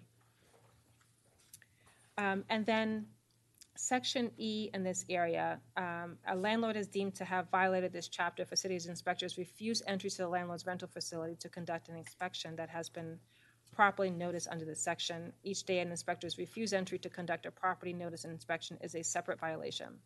So one of the things that you all have shared with us is that sometimes tenants deny access. So what happens in that case? Because it's kind of silent. It speaks mostly to the landlord. And sometimes the landlord may be open to inspection, but the tenant doesn't allow. So what do we do in that case? So part of the reason why E is in there is because we want to hold the landlord responsible for enforcing their own lease with the tenant. And the lease includes language around that you must provide access for these types of repairs and inspections. So if it were to be direct us saying that the tenant is in violation, we would not want to institute a municipal infraction on a tenant and be enforcing the landlord's lease for them. So that is why this language is in here, so that we are essentially requiring the landlord to enforce their own lease. I do think that we should clarify that the tenant also, that's part of the legal requirements. We should also note that the tenant must provide access. That's something we could certainly clarify in the educational materials that we create afterwards. So you're just saying, so a landlord can be fined if a tenant doesn't provide access, but only the landlord can be fined, not the tenant? Correct. The tenant could be found in violation of the lease, and then the landlord could take the tenant to court over over a defective tenancy. All right, you all have shared that this is a common issue, and so I'm concerned that I don't feel like it's as clear as it could be. I do feel like we should say the tenant should also the landlord and the tenant are required to provide access. I'm not sure whether or not that is something that we can do. I don't know if Christina's mic is working, if she's able to speak more to this than I could. And sometimes this impacts the safety of other tenants, nearby tenants, because there are issues that are going on that spread to other units. So that's one of the things, and I've heard feedback from you all about it. And in those cases, Madam Mayor, too, just as a point of clarification, in emergency situations where we do think it is going to impact the health of adjacent units, a landlord could go in without providing that 24 hours notice. And if the landlord is fined because the city is not accessed, the landlord cannot pass on that fine to the tenant. Because we have other sections saying that. So this is why I think it's tricky. And we should just be clear of what we're intending. Is anyone from legal want to respond, or do you want to just get back to us? Because I don't want to put you on the spot if you need more time. I think we were trying to get Christina Harris on. Is there a problem with her mic? She had let me know that she was having some issues with her mic. Okay, we can put a pin on this, but if maybe she can send a quick email in or note in so that we have that advice, it would be very helpful. Oh, so we're seeing that people who are online can hear her, but we can't. But we can't, yeah. Thank you for the flag. She is typing a message to me, so. Okay, well, in the interest of time, I'll continue moving. Go ahead. Oh, she's saying it to all of us. Whoever has control of the system, there's a note that's come up on the system that says our output is muted. So if there's someone either within staff that can push the button that says unmuted, we might be able to hear it here. Teamwork makes the dream work. While they're working on that, she has told me that she believes it's addressed in a different. Wait. She's in. We hear her. Great. I believe this is in a different section. I remember including it and making sure it was in here, but I can't currently find that. I'm trying to do a search of the edits, but we can do that, and we can, require landlord can get in there and enforce their lease. We can make that adjustment to make it clear here. That would be once very I find helpful. where it is, I'll advise. Okay, I think if we can do that, that would be great to have that addition. And then also to include it in the education material so that everyone is clear on their responsibilities. Thank you. All right, so there are a couple other things in this section. There was some questions that I saw about just clarifying what the timelines are, and I think that's something that Councilmember McGrath also raised. This section also covers those kinds of timelines. Is it business days? Is it is it not business days? I think that would be helpful. And I think there are also some potential questions about repair and deduct, and I'll get into that in a bit. But section 18, I'll hold on that. 18127 also gets into requiring on-site personnel for 100 or more units. That is a new addition. Is that correct, or are you requiring that now and it's not being enforced? No, so that is a current requirement. Okay, so there is a building, I'm not going to say which one, but there is one in Twinbrook that has this new technology. Do you know what I'm talking about? I don't want to say the names of the building, but it's like not an on-site guard. It's kind of like there's a more electronic access and things of that sort. I would be happy to share which one to see what they're doing, but please do. That was one of the ones that I was just concerned about. How would this have an impact, and is this something where we haven't been enforcing and now that's going to cause additional cost? Have we enforced this rule? So Article 3 is enforced by CPDS, so Okay. I can't necessarily speak to that part of it. I have not necessarily heard about it being enforced, but they would be able to give you more accurate information there. Okay, all right.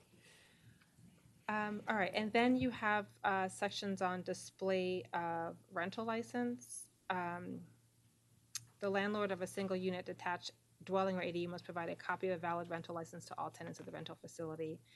This, I just wanted to note, this is a new addition, which I think is a good thing. Well, it looked like it was add-in.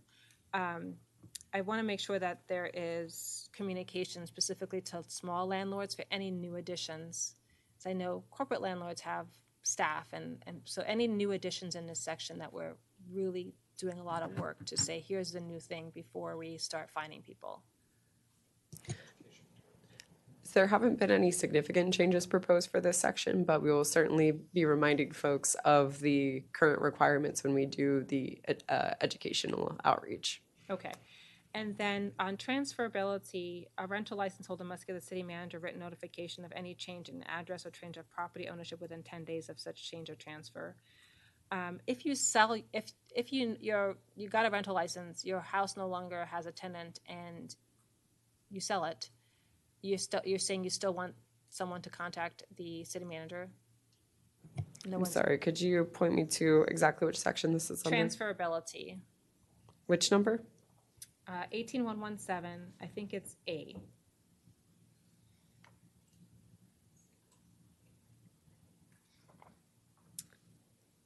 Yes, if they are changing the property ownership, then yes, they must give the city manager a notification. What if they're changing the ownership and no longer renting? I'm thinking of small landlords here. If they're no longer renting, then I believe there is also a requirement to let us know. Okay. I'd have to And double check are you that proposing one. to find someone for this if they just sell? Anyway, I think that seems overly onerous, but because normally the rental license comes up and they ask you, have you sold your house? And for single family, that it's every 2 years. So I just wanted to flag that.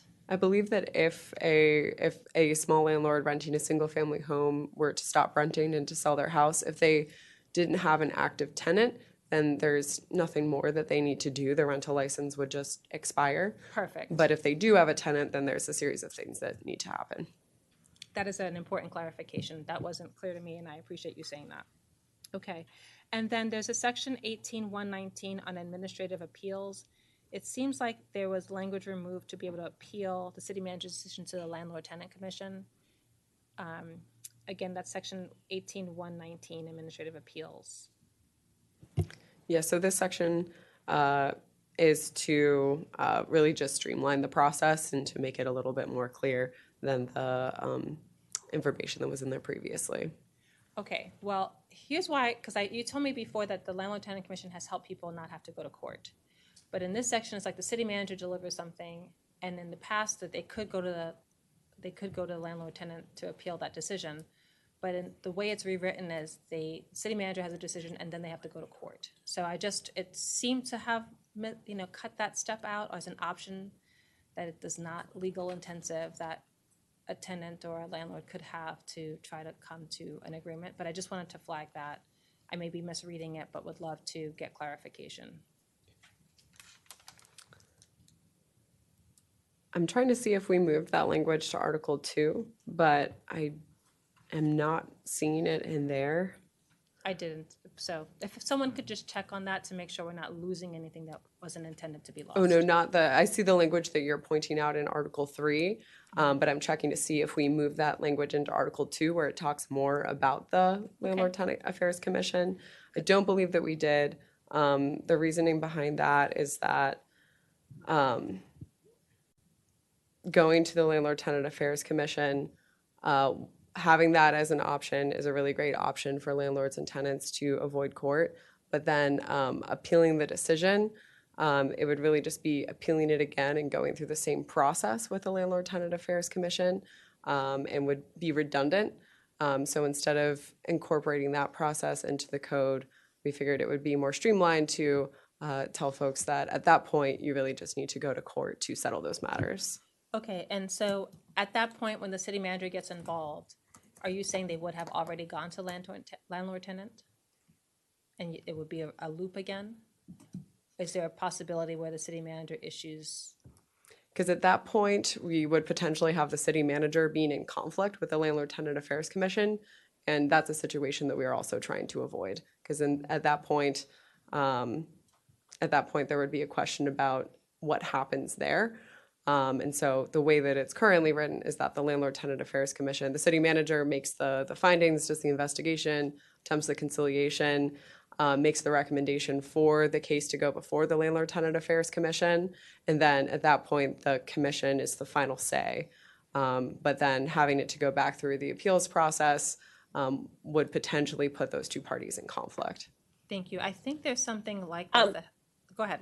I might be able to clarify this. Yes. And so I believe it took me a moment to realize it's section 18-119. This is final action of the city manager under this article, in regards to issuance of rental licenses or suspension of rental licenses. So this would not be addressing other issues regarding landlord-tenant disputes. This would be purely Article 2, or this article on the licenses. And so for that, regarding expertise of the commission and where it would go for to have the dispute regarded, this is, again, the final action for city manager to go to circuit court rather than Landlord Tenant Affairs Commission, and only to this article. That is super helpful, that it's only related to loss of a rental license. Okay. And in that case, if it's mostly would just be the landlord that would be concerned about that, and they would take this issue to court, probably the city to court. Correct. All right. And some of the other items are already going to court if they're a violation of rental licenses in a municipal infraction. Okay. Thank you for that clarification. Under Division 3, minimum facilities requirements. So we have specific language that speaks to smoke detectors. I didn't see language that speaks to carbon monoxide detectors. So I was just curious, that is a common thing for safety in homes. Why include smoke detectors but not carbon monoxide detectors? I believe carbon monoxide detectors might be further covered, as are many other things related to property maintenance and those facilities under Chapter 5 rather than Chapter 18. I was thinking that, but then I saw smoke detectors and I was like, well, we have smoke detectors here. So either we're including those things in the building code or we're including them here. If we're gonna say smoke detectors, I think we should also say carbon monoxide, because we get to other gases like radon. But that was something I think, if we're gonna say smoke detectors, then add carbon monoxide, or you're gonna refer to the other chapter. Okay. And then we get to some very specifics about hotels and inns. I'm not going to belabor that section, but it says like every hotel room must have 2 chairs. That's not a thing anymore, really, in every hotel room. So I just thought 1 chair. I just wanted to clarify that because most hotels now you'll just see 1 chair. So we weren't proposing to change anything related to hotels. But if the mayor and council would like to change something like 1 to 2 chairs, I wouldn't see any issue with that, or Okay. 2 to 1 I'm chairs. proposing we do 1 chair because that's what's in practice now. That we don't have to start fining people for having less than 2 chairs in a hotel room. Do you need a straw vote on that? I Or don't is that think so. basic enough that we can just do it? Okay, thank you.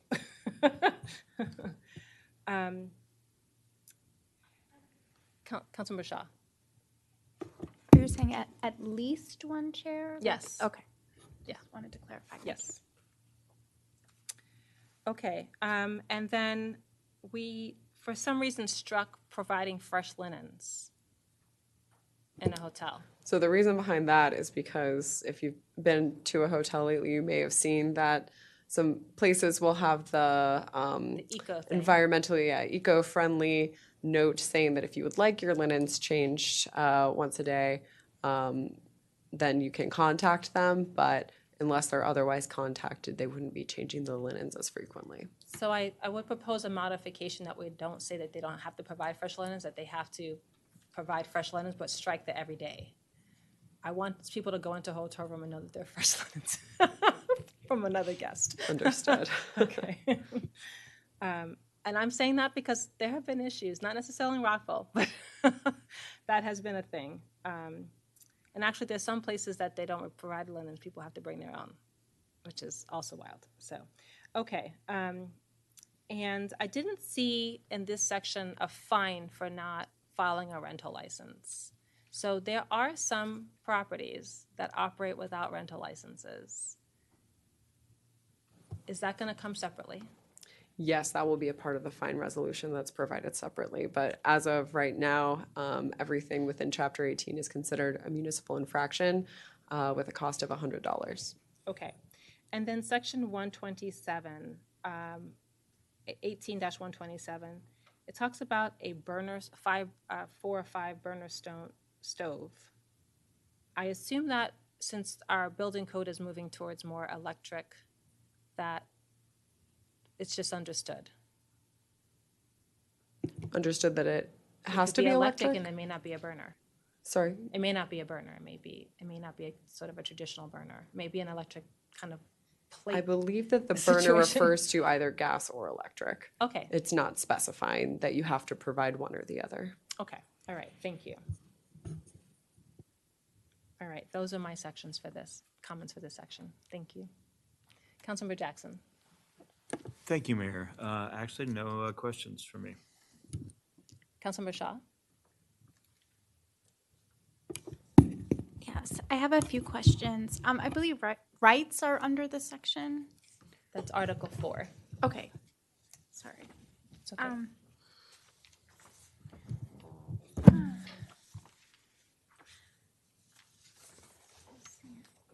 And the 2-year leases, that's under this section, right? Or is that 4? No, that would be the next article. Next one is Article 4. juicy.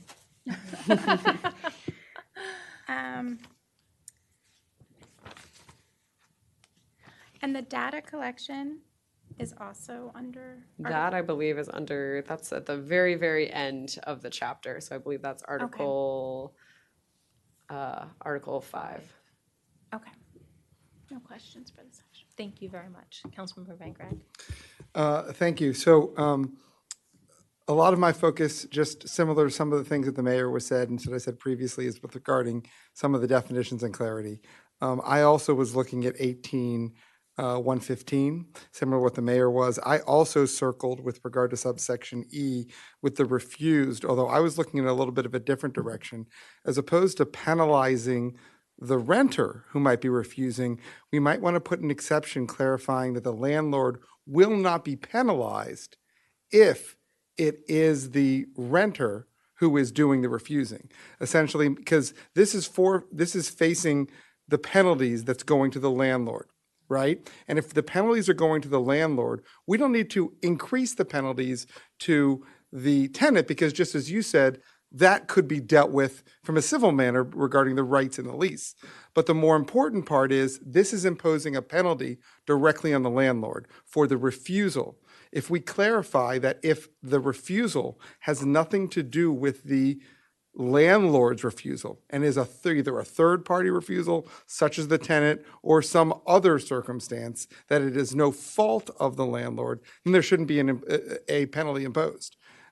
Because if we're imposing a penalty on the landlord for a problem in a unit where the tenant is the one refusing, should we really be imposing any penalty at all that's supposed to be for the benefit of the tenant? Is that a potential way to deal with this? I believe that the rationale behind still having a penalty for the landlord is that the landlord might need encouragement in order to implement their own lease in this situation. That there could be a situation where the tenant has made a complaint about the property maintenance and they want it fixed, but for whatever reason they're not providing the access to the unit, and the landlord can. What incentive does the landlord have to enforce the lease and bring the tenant to court for breach of lease, if not then also receiving a municipal infraction from the code? So then, but herein lies, I think, some of the issues. We're imposing some very quick penalties. We're talking about notice, we're talking about days. To bring something with regard to a breach of lease against a tenant by a landlord, that doesn't happen within days, right? That's things that could happen within many months. So you're essentially saying to the landlord, we're going to penalize you in a matter of days. However, your only recourse is to try to enforce a lease, which could take months. And so that's where I see kind of a juxtaposition of, we're saying, hey, go ahead and do it, but their recourse is months and months away, whereas we're imposing penalties within a matter of days. So that's why, I think that allowing a landlord to be able to say, hey, I have done everything that is within my power. I will still go and try to enforce it, but I shouldn't be penalized within a matter of days when I'm doing everything I can, including trying to go to court with a matter of months. I see the point you're making there. Yeah. Okay. And similarly, with regard to, as we go through 18-115, we're talking about a wide range of the ability of the city manager or the city manager designee to make timing issues and specified period of time. But we're not giving any clarification as to what is within the permutation of specified period of time. And I know this is not something that we can, clarify here, but this is kind of one of those definitional areas that we might want to clarify. For example, there could be a difference between a violation that is severe health and safety to the whole building, or it could be a violation that's maybe ministerial that doesn't need to be that area. And it could be something that we might want to have guidance for the city manager and his staff to be able to determine what that specified period of time is. Similarly, and I note, just as an example, we're talking about written notice here within 18-115. The mayor talked about it, I talked about it with the 72 hours of notice, but just in other sections, for example, 18-117, we're just saying, giving the city manager written notice. So that's one of the areas that we might want to clarify, just as an example, that there's two neighboring sections, one of which clarifies the written notice and the other doesn't, how it could come to play. Those are my only comments in this section. Thank you. Dr. Miles. Again, I'm good till section 4. Okay, thank you. Councilman Fulton. I think yes, I'm good. Okay, sorry. Yeah. Great. So one last question for you. With this new landlord-tenant code update, are you going to be reinforcing or have any way to, there's some people who are doing the right thing and getting licenses and some people are not. Is that part of your program of what you're looking at in the city? So we will continue to do what we currently do, which is to administer the rental license program. And if we are made aware of a landlord renting without a license, they're issued a notice of violation and given a period of time to come into compliance. Okay. Previously, there was discussion about a technology that the city was going to be investing in to understand when that, it was kind of a scanner to see if there are properties being marketed that don't have rental licenses. So we haven't, the mayor and council hasn't received a briefing on that. This relates to my second topic related to this is there are about 150 at least marketed short-term rentals that are happening. And currently we don't have a regulatory framework for that to even be legal. So, but if they're marketing without a license, we don't know that those units are safe. So it just is a broader question, not to be answered tonight, but I just wanted to raise this issue for us.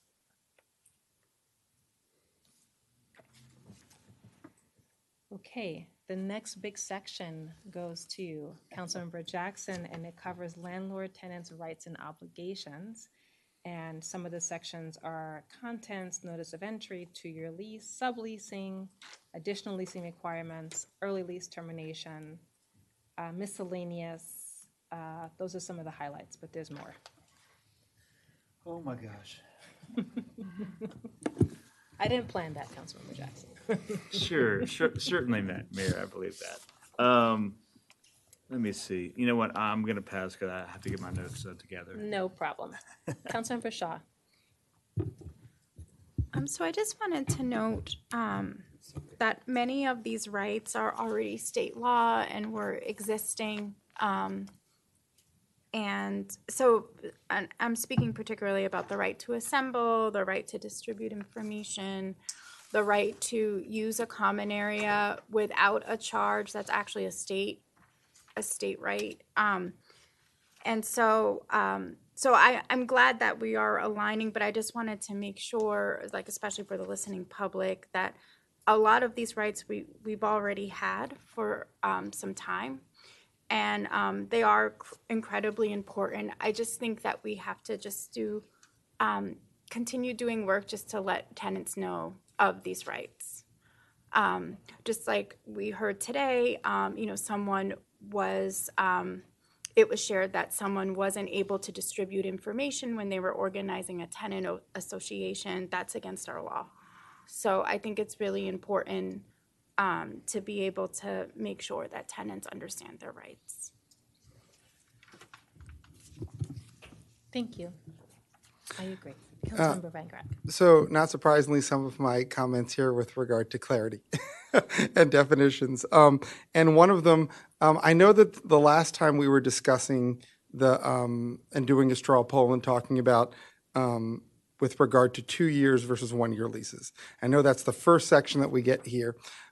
Even amongst the mayor and council, when some of us have been talking this past week, there have been some even lack of clarity with how it's done, how it's laid out here about what is allowed, what isn't allowed within a 2-year lease, which is required to be offered. Now, we do make it clear, which is absolutely crystal within 18146(1)B, that you can offer more or less. So you can offer a 6-month lease, you can offer a 1-year lease, you can offer a 3-year lease.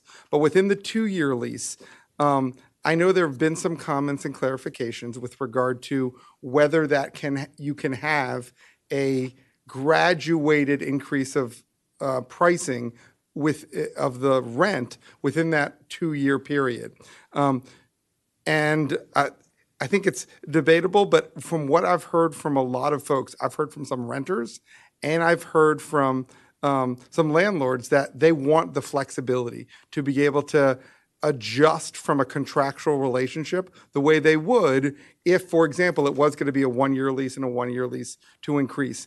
We might want to clarify to the extent that a graduated rental increase, so long as it is made clear through the benefit of the bargain and upfront clarity that that's allowed. Because I know that how it's phrased, I've heard some people say it is allowed, some people say it isn't, but we might want to make even a subsection make B C and have a B there talking about pricing, because we've heard a lot from folks regarding rental pricing. We don't want to have the landlord be forced to have one price when it could be graduated. By the same vein, I think one of the reasons we're doing this is because we want that option to be there, but we have the subsection B to say, you might want a lower time period or a longer time period. So I think we might want to just clarify, again, city manager's phrasing, clarity is kindness, that we would allow a graduated rental increase, because I think that'd benefit everybody. Similarly, when we're going down in these kind of sections, when we're talking about the contents, 15 goes to similar to what we were talking about before. I just want to make sure that we're not imposing unreasonable restrictions on the landlord with regard to, and I guess this goes to things that could benefit the whole unit, as opposed to one unit who is unnecessarily restricting access. So just to look, I would probably make it a little bit more stronger ability for a landlord to be able to do that. Again, we've heard numerous times and landlords say that there is potentially sometimes a tenant who is unreasonably limiting the ability for them to get access, and it's disturbing everybody else. And so that's something to consider. Similarly, in subsection 16, when we're talking about subleasing, it says unreasonably withheld with regard to what a landlord's allowed to say no to with regard to a sublease. We might want to clarify that definition. What is unreasonably withheld? I know sometimes that means that what is a reasonable person and one reasonable perspective? Is financial reasonable? Is the amount of people that is looking for the sublease unreasonable? Is it outside the definition of household from the earlier section of the code? If we're going to be enforcing this, it's something that I'd want to have as much clarity as possible. And I think this also goes to subsection 18-163. We're talking about the landlord is prohibited from charging of fees. Now, I thoroughly agree, and we've talked about this with regard to fees. We really want to have clarity with regard to fees, and I think that's just about everybody on the mayor and council have talked about us really wanting to have clarity. But now when we're talking about prohibiting charging a fee, which is more than just upfront clarity, we're actually talking about prohibiting. I think we've got to be even more clear with regard to our terms. Like when we're talking about services or amenities related to the performance of any repairs, maintenance, tasks, or other work which the landlord has a duty to perform to maintain the habitability of the dwelling unit. Well, we could come into a situation where the utilities are adjusted, and that is now something that could be needed to be added depending on how that utility is being charged for the whole unit. Whether it's used to be whether it's something that has been charged by unit and is adjusting versus those specific units that charge a percentage of whole. How a landlord interprets that, or how we're interpreting it, that should dictate. So I just would like to see how at least staff is interpreting services or amenities to make it abundantly clear, because I think it's one thing to say you've got to have everything clear at the outset. It's another thing to say these are what we're actually prohibiting. I didn't know if you wanted to have any comments with regard to some of those prohibited fees, or what staff is kind of interpreting with regard to those fees, or get back to us with regard to more clarity.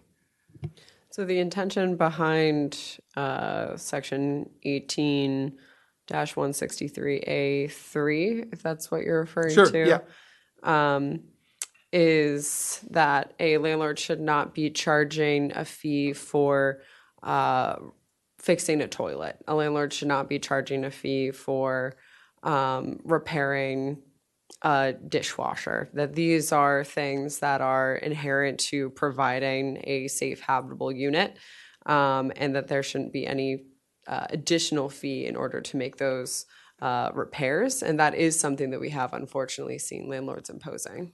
So what you're just saying there, I think is abundantly clear. I think this definition, just as you said, could be used to say you can't charge a fee for electricity and utilities, because that is certainly something that the landlord has a duty to perform to maintain the habitability of the dwelling unit. I think I would argue that there's a difference between maintaining and doing maintenance versus providing something like a utility. And then we do speak to utility and fees for utilities later in the code as well with A5 here of any administrative or processing fees for utilities, including trash, and in other parts of the code as well talk specifically about utilities. Usually if utilities are intended to be included in something, they're specifically called out.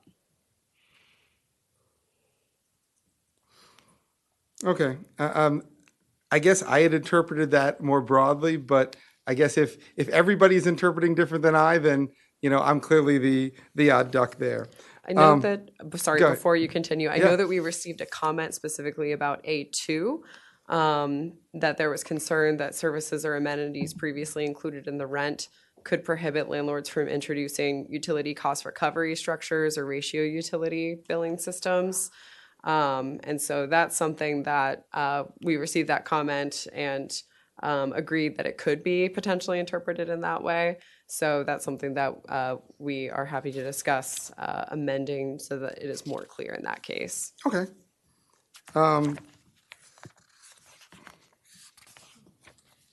Let's see,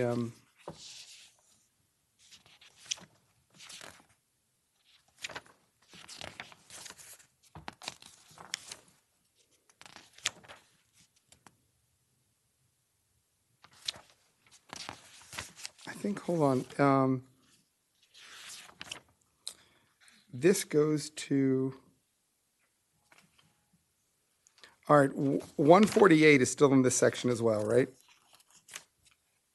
Yes, it is. All right, so 148 with regard to algorithmic prices, fully agree. This is absolutely something that we need to do. I would ask staff to take a closer look. I know that there have been a number of lawsuits, and I know that, one of them in Nevada, which was specifically talking about whether it goes too broad with regard to the definitions of algorithmic prices. Now, I have not yet married specifically all of this definition with I think it was one in California too. It's a California and Nevada case that specifically said that their definitions were too narrow. And I believe in both of those cases, when I went and looked up the case history, it ended up with some type of resolution outside of the court interpreting that it was too narrow or that it was properly broad. And the definitions, both in those cases, made it more narrow than what the jurisdiction had. I believe in how I interpreted their definition and our definition is they made it more narrowly tailored through current pricing versus past pricing. Now, I'm not a specific code drafter and this isn't my area, but staff might want to look at, because while we absolutely want to have this, this is something that I think almost everybody on this council have talked about it. And this is absolutely the right move to go. We need to make sure that there isn't improper price fixing going on between landlords. What I don't want to have happen is we have something that's too broad and we ourselves have to be facing a lawsuit or an action because we've gone to that overbroad that some of the other jurisdictions found themselves into a lawsuit as well. So we might want to look into some of those other jurisdictions and what the consent order that came down from court I believe it was, one of them was Clark County, Nevada, and another one was, I forget which jurisdiction, I don't have it written down. Berkeley. Well, that's not the county.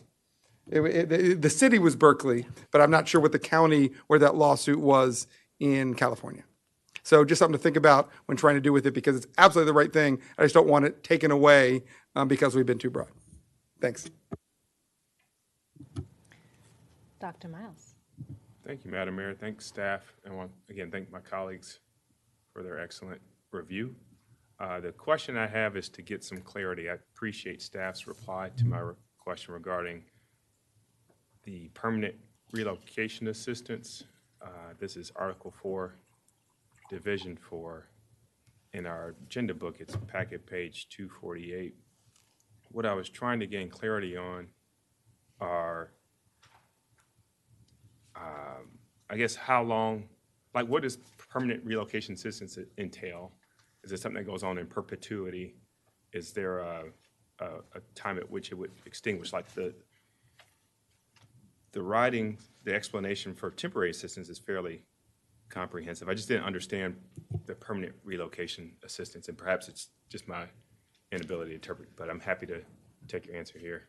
So permanent relocation assistance is really just a payment, is what we're talking about, is that a tenant, when these XYZ situations occur, they would receive this permanent relocation payment. That's the main thrust of the policy, and that payment includes the full refund of the security deposit, pro rata rent for the remainder of the month, the cash equivalent of 3 months fair market value rent, actual reasonable storage and moving costs, an additional sum if one tenant is a senior, a person with disabilities, or a minor child. So at the end of the day, that's really the main part of the policy, although in that case, the first right to return would also apply in cases of permanent relocation assistance. Thanks for that explanation. So it sounds like the limit is 3 months plus a security deposit. Is that? Yes, it's those things that I just listed for the part about the cash equivalent. It's 3 months fair market value rent for a unit of comparable size as established by HUD. And the second part, I had a question about clarification, is subsection C1B. It says the tenant, I guess, permanent relocation assistance. I guess it's talking about a landlord is required to provide permanent relocation assistance to a tenant. Looking at part B, tenant elects to relinquish tenancy following a period of temporary relocation that has lasted or is expected to last for at least 6 months before the tenant has returned to the dwelling unit. So in this context, I'm just trying to figure out what this is saying. I don't do housing for a living, so I defer to you. So if there's a temporary relocation, but the person just decides not to go back to that place even though it's available, they can get the permanent relocation assistance? So this would be a situation where something happens to the unit, it's not safe to occupy, and the tenant has to leave. They need to be temporarily displaced. The problem can be fixed, but after looking at, speaking with contractors, talking to them and figuring out how long will it actually take to fix this problem that's causing the unit to be unsafe to occupy, they realize, oh wow, this problem goes a lot deeper than we thought. This is going to take 8 months to fix. At that point, the landlord informs the tenant, hey, I think this is going to take maybe 8 months or more to fix this issue and for you to be able to return to the unit. The tenant can decide at that point, that's entirely too long. I'm relinquishing my tenancy. I'm ending my tenancy with this unit. And if they do that, then they would also be entitled to receiving that permanent relocation assistance payment. So up to that point, they would have presumably been eligible for the temporary relocation assistance benefit, but they can say at month 7. So they're, the temporary things last for 6 months. This project may take an additional month. They can say, no, it's too much. I want to take off. Correct. And they would be eligible, they would get 3 months worth of rent potentially. Yes, and some of those other parts of the payment as well, but that would be the main part of the payment. Well, I understand the thrust. I think as a whole, I think that this rewrite certainly does center, for the most part, the notion that a home is a basic right at some level, and that we should make sure that people can stay in their homes. I wouldn't necessarily say this is overly generous, but it seems to be, I won't say disproportionate, but if, again, in this crazy example that I make up that probably isn't true, it's just a hypothetical, but just to suggest a point, if the repair would take an additional month, they can say, nah, I'm good for 3 months. I don't know. I think that strikes me as odd. I think it's great for the tenant. I don't know if it's a small mom and pop landlord, that might be hard. Yeah, it might be hard. That's all. So I'm curious to see what my colleagues think, but it's just something that struck me when I read it. That's all. Councilmember Fulton. Thank you. I do actually have some questions on this article. First of all, I will say when I had several questions on this article, but you did a really great job of going over the feedback from the landlord and how you clarified for them that answered about half of the questions I would have had. So thank you for that at the outset. My first question though is going back, you all had a good conversation about the 18163 on regulation of fees and clarity there, but you skipped over the one that I actually need more clarity on, and it's 18163A4. I think it might just be awkward wording. Any charge for which the landlord failed to request from the tenant after more than 45 days. After 45 days of, from what? I don't know what we're trying to do there.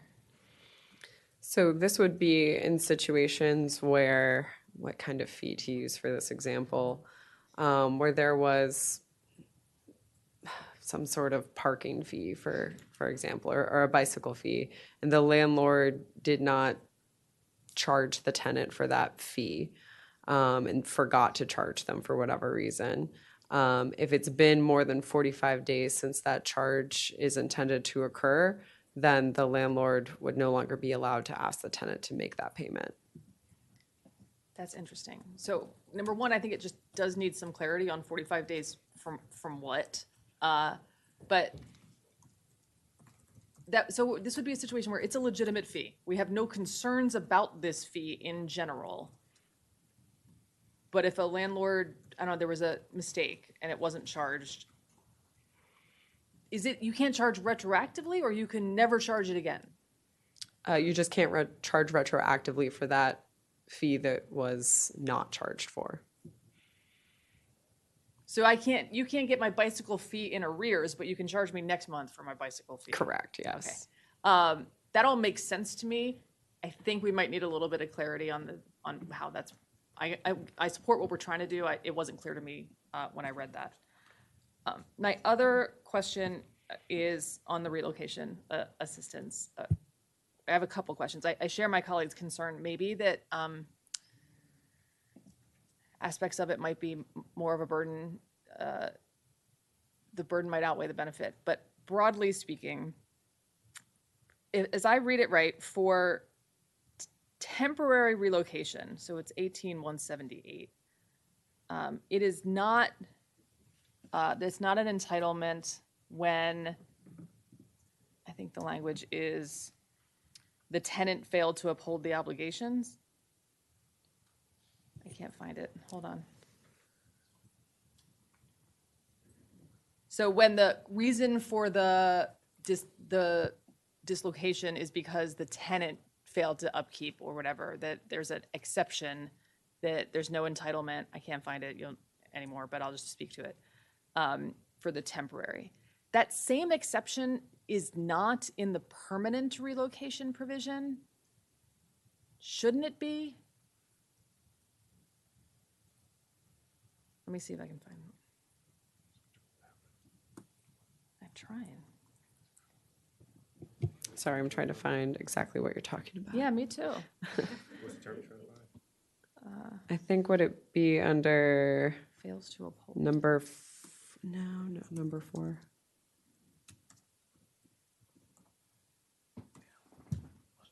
This is so bizarre. I really just had it up. But generally speaking, I think it might be number 5, where it says the city manager may lift a landlord's obligation to provide temporary relocation assistance if a landlord provides evidence that a tenant's interference, obstruction, or delay has prevented the landlord from conducting necessary repairs to restore the unit to occupancy.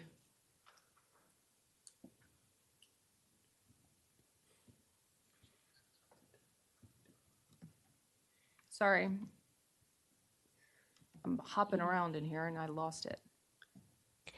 I believe it's at B2C. The tenant's failure to uphold their responsibilities under the lease has led to the property becoming not fit for occupancy. Yep. Thank you. There we go. So thank you very much. That's there for temporary, which makes sense to me.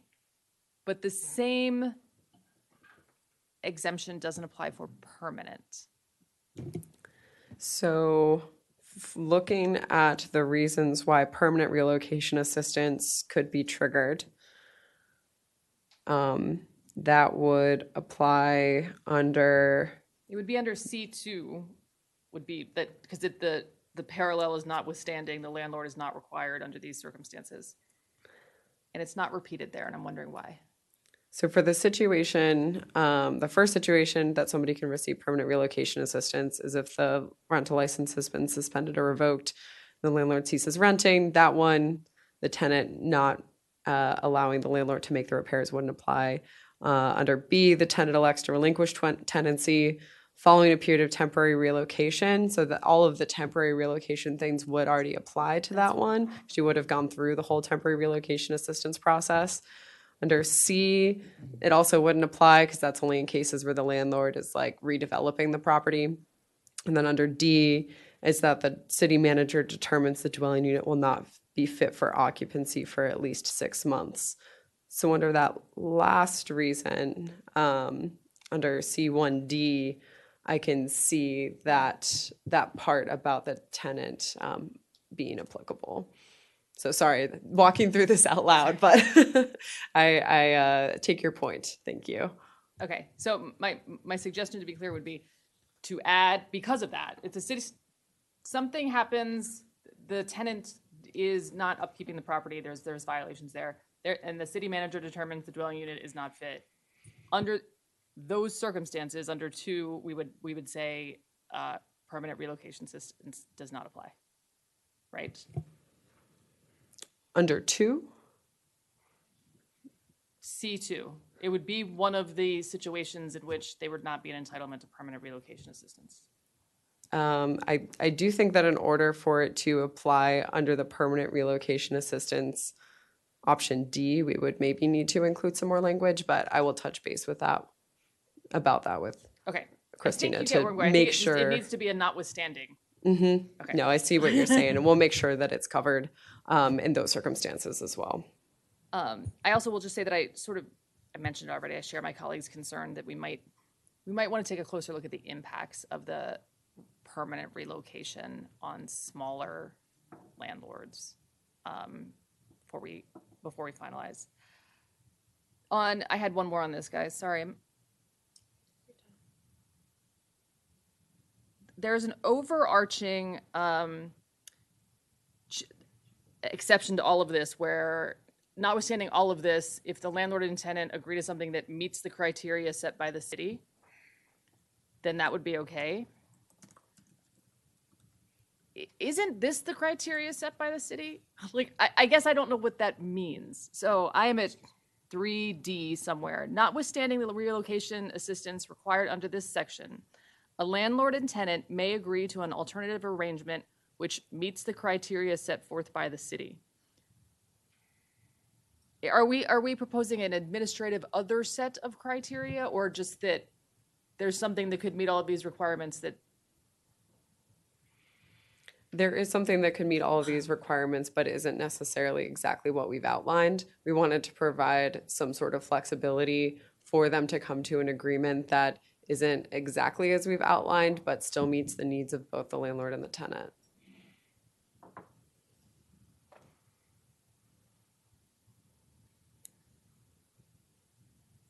So I actually agree that we should have that, but I think the way it's written is strange because it implies that there's some separate set of criteria. So maybe if we just changed it to an alternative agreement that the city also approves of, or something, because it does imply a separate set of criteria than we already put out there.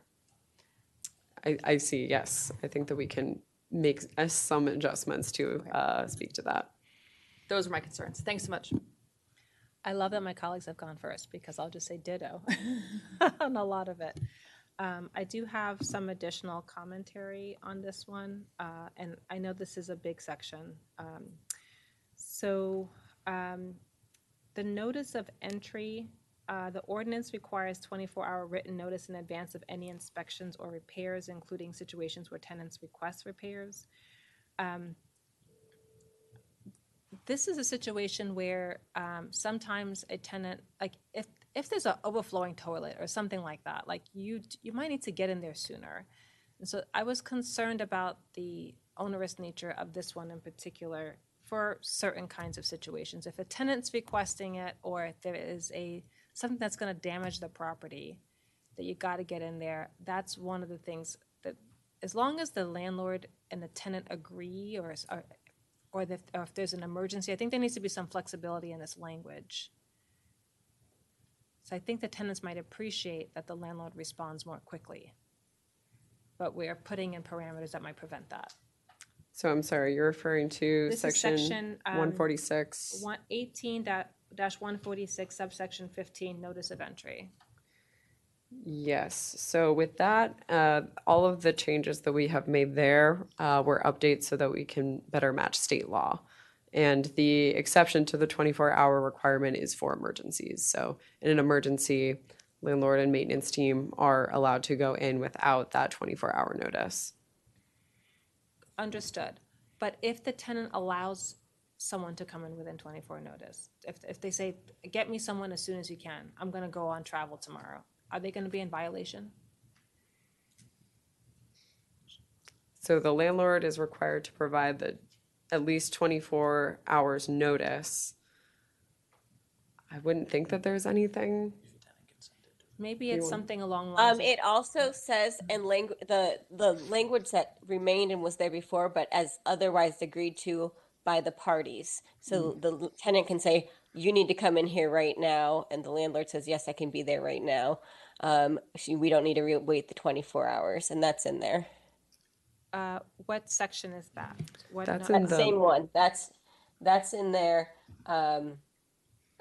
right after Saturdays, except as otherwise may be agreed upon by the parties, in towards the middle of the paragraph.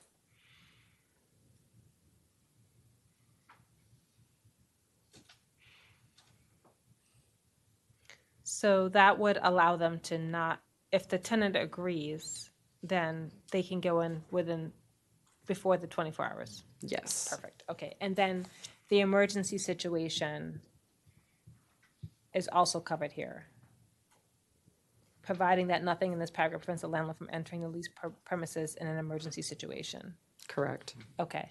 And do you guys, who defines what an emergency situation is? Or is that reasonable?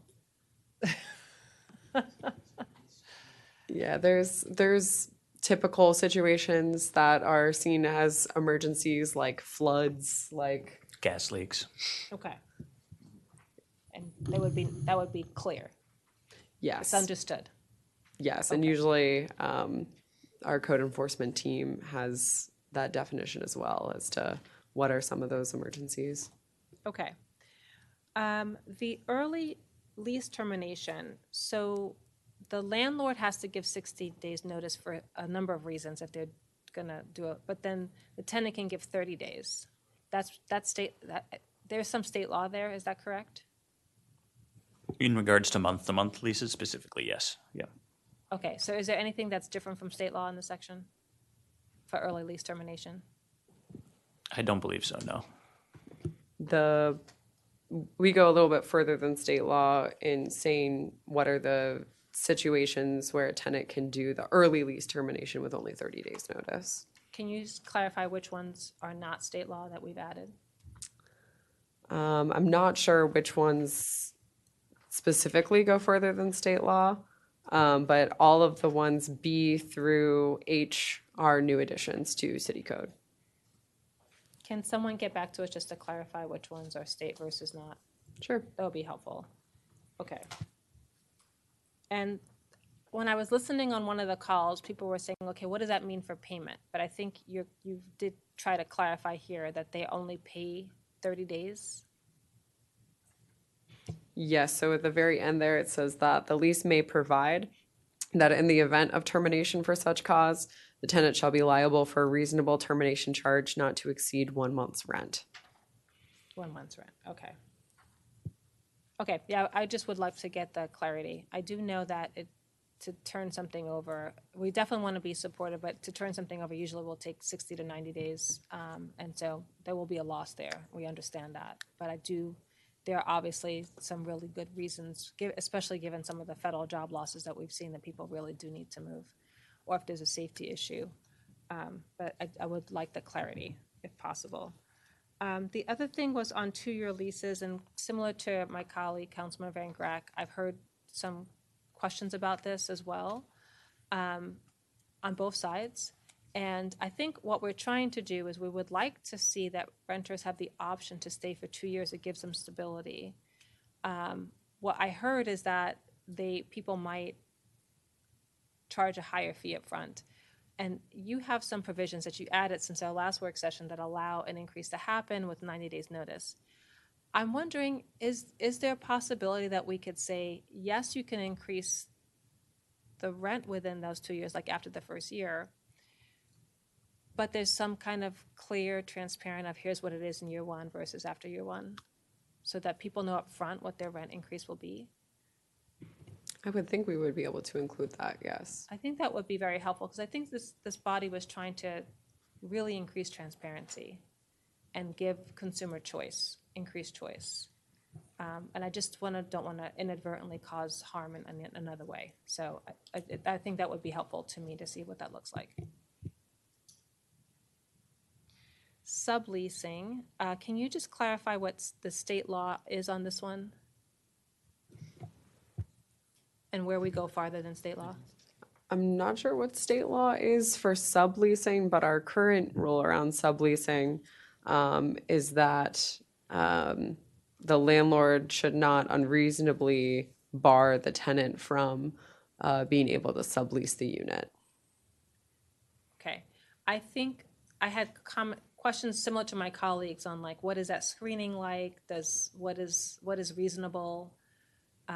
That wasn't clear to me. I think that the property owner should be able to clear whoever is going to be subleasing, so it's not just done without their knowledge, and that there may be some criteria of like the landlord can't stop a tenant from trying to cover them if if there's something reasonable. So I wanted to see if there's any clarity that we can have on that particular section. We can consider that, absolutely. Okay.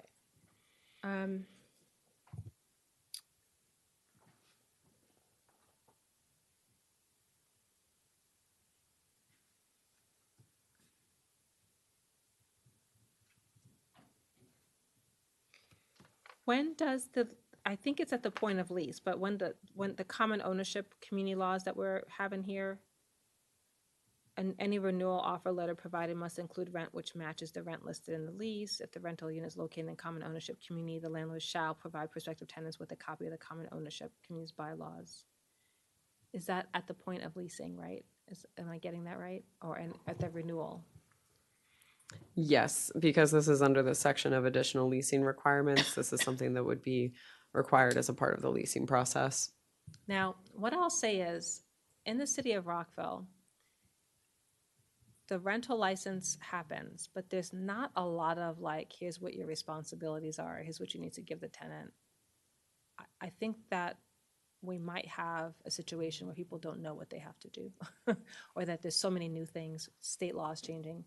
I do think that we need to leverage the rental license process to be able to use it as an education point, because I don't think we're currently doing that as well as we could be.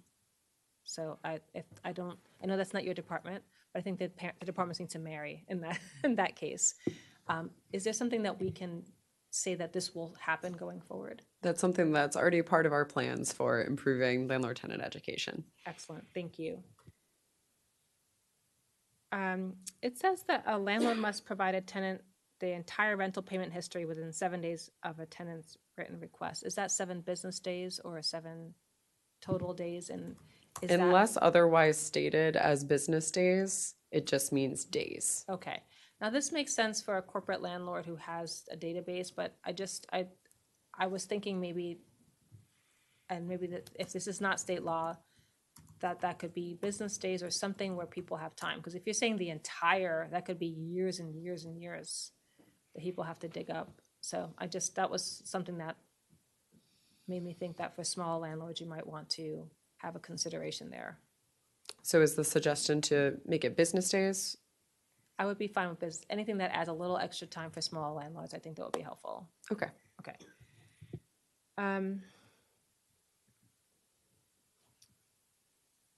I appreciate the eviction history addition that we have here. They can't we received some questions about, it can't be included in the application, but obviously someone can still do their own background research. Do you feel like our code is clear that they can still do that, or do we need to clarify that? The code as drafted does not explicitly say that the landlord can still use publicly available information, but it is clear that they are prohibited from including a question on eviction history on the rental unit application. Is there a reason not to clarify that? I would think the only reason to not further clarify it is that if it's something implied, we usually try to keep the code as simple as possible. Okay, all right. But maybe there'll be a Q&A or something in the educational materials? Yes, because I expect that more landlords will hopefully be reading our landlord-tenant handbook than going through It seemed like a place where I was code looking at all the language. comments that was a question that kept coming up and up and up. So Yes, just like, absolutely. It would help you guys if you get it answered someplace once and for all. Yes. Okay.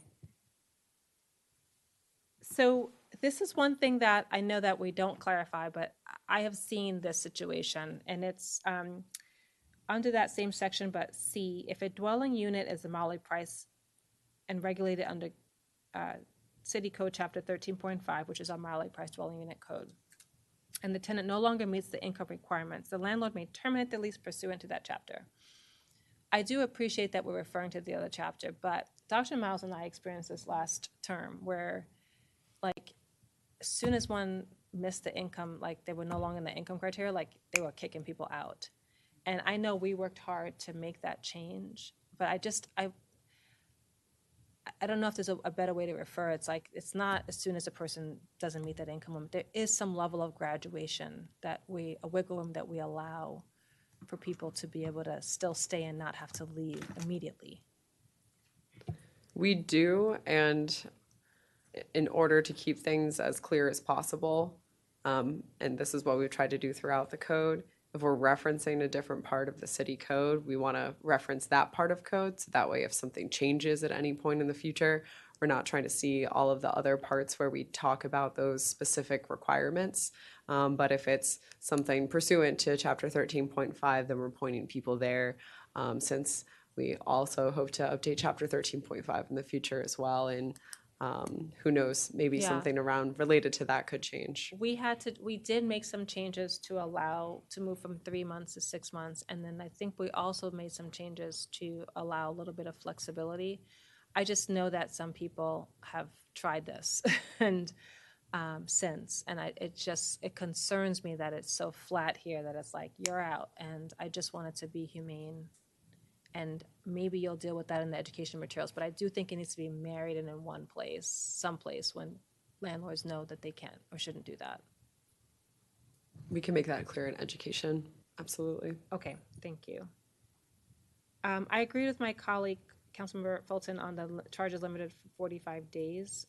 The one situation that I've heard of on a number of comments is sometimes the water billing can be more than 45 days. How would you handle that? We've received that comment as well, and that's something that we've had preliminary conversations about changing that from 45 days to 120 days in order to make sure that we are allowing for situations like water billing. Okay, and maybe the city will have monthly billing one day. And but yes, I appreciate that because that was one of the key things that I kept hearing. Okay. The trash service, we received a comment today about trash and valet service. Is that a thing? Should we be worried about that? This relates to fees and. So valet trash service was not something that I've really heard a ton about. Is that something you've experienced when working with tenants? Yeah, it's become increasingly popular in the city, just as an additional fee on top of a flat trash charge. And so something that we would propose to consider there is adding an exemption for valet trash service, as long as that regular trash service is still provided and still an option. So it's like an option and not required. I would support that, and I think that should be clear. People should have their basic trash opportunity, and then if they, someone may be senior or someone who's mobility concerns that they want some additional support, that should be okay. Okay. All right. I mentioned this last time, and I didn't see it fully clarified, and it relates to storage. And this is optionals, right? But I totally agree with you all when if a storage is attached to the unit or attached to that home, that is included. But sometimes there's like a basement and they're like numbered and people can choose to, it's still in the building and it has a number and it could be construed as I have a challenge with the word associated with. I fully support the do not charge if it's attached to, but associated with, there could be a numbering system that's in the building and that should be optional. Sorry, let me pull up that exact language. It's subsection C10. Of which section? 18? I will have to look. No worries. I know we have a lawyer guru who's scanning, so maybe she can help us. So with the fees, so all of the language that we have, as I'm trying to find the exact language there, related to fees and fee restrictions is meant to match the county. We want to make this as simple and as streamlined as possible, so that landlords aren't necessarily confused when they're trying to implement the policy. So that is why that and all of the other language around fees is what it is because we are trying to match the county. I agree. We do have some differences with the county, though. We've been clear about that. And I do think that if it's in the unit, attached to the unit, yes, but the associated with is so broad that it could cause problems for us in the future. So what this section is saying is that a landlord may charge a fee for secure storage units accessible only by the tenant, and that the landlord must not assess or collect from the tenant any fee for storage located within or attached within the dwelling unit, because that would be seen as already a part of the rent. If it's Yes. attached to or associated with, I then agree. that's a part of the rent. But if it's not associated with that unit in particular, then the landlord could charge a fee for it. That's all that section is saying. Except that it says a landlord must not assess or collect from the tenant of a dwelling unit any fee or charge for storage located within, I agree, or attached, I agree. The associated with is what's the challenge. And so you're saying that the landlord should... Right, if they have a basement and they have numbered storage opportunities, that's not necessarily a guaranteed storage, but it's how they organize, so that's where I'm saying that the associated with is too broad. Okay, and that a landlord should be able to assess a fee for a storage unit that is associated with a unit. Like if you're renting a unit and it's always a part of the lease that if you're renting unit A, you get storage unit number 6. And that's a guarantee. You're saying that in that situation, the landlord would be allowed to charge an additional fee for that storage well, unit. I've been in some buildings where there are marked parking sections, right? And it's a choice whether you choose to actually park there and you have a vehicle, or if you want to have a designated space, then that's your choice and that's an extra fee. So it seems to be similar to me. The associated with, I just think, is broad. I think in that situation with parking, in those situations, you are reserving a parking space, but the parking space is not typically associated with the unit until you make that reservation, if that makes sense. Yes and no. I totally agree with the attached. I totally agree with the located within. It's the associated with that is so broad that could be, to me, cause some challenges. If we tightened up the language, I'd be fine. But I think it's the associated with is just so broad, in my opinion.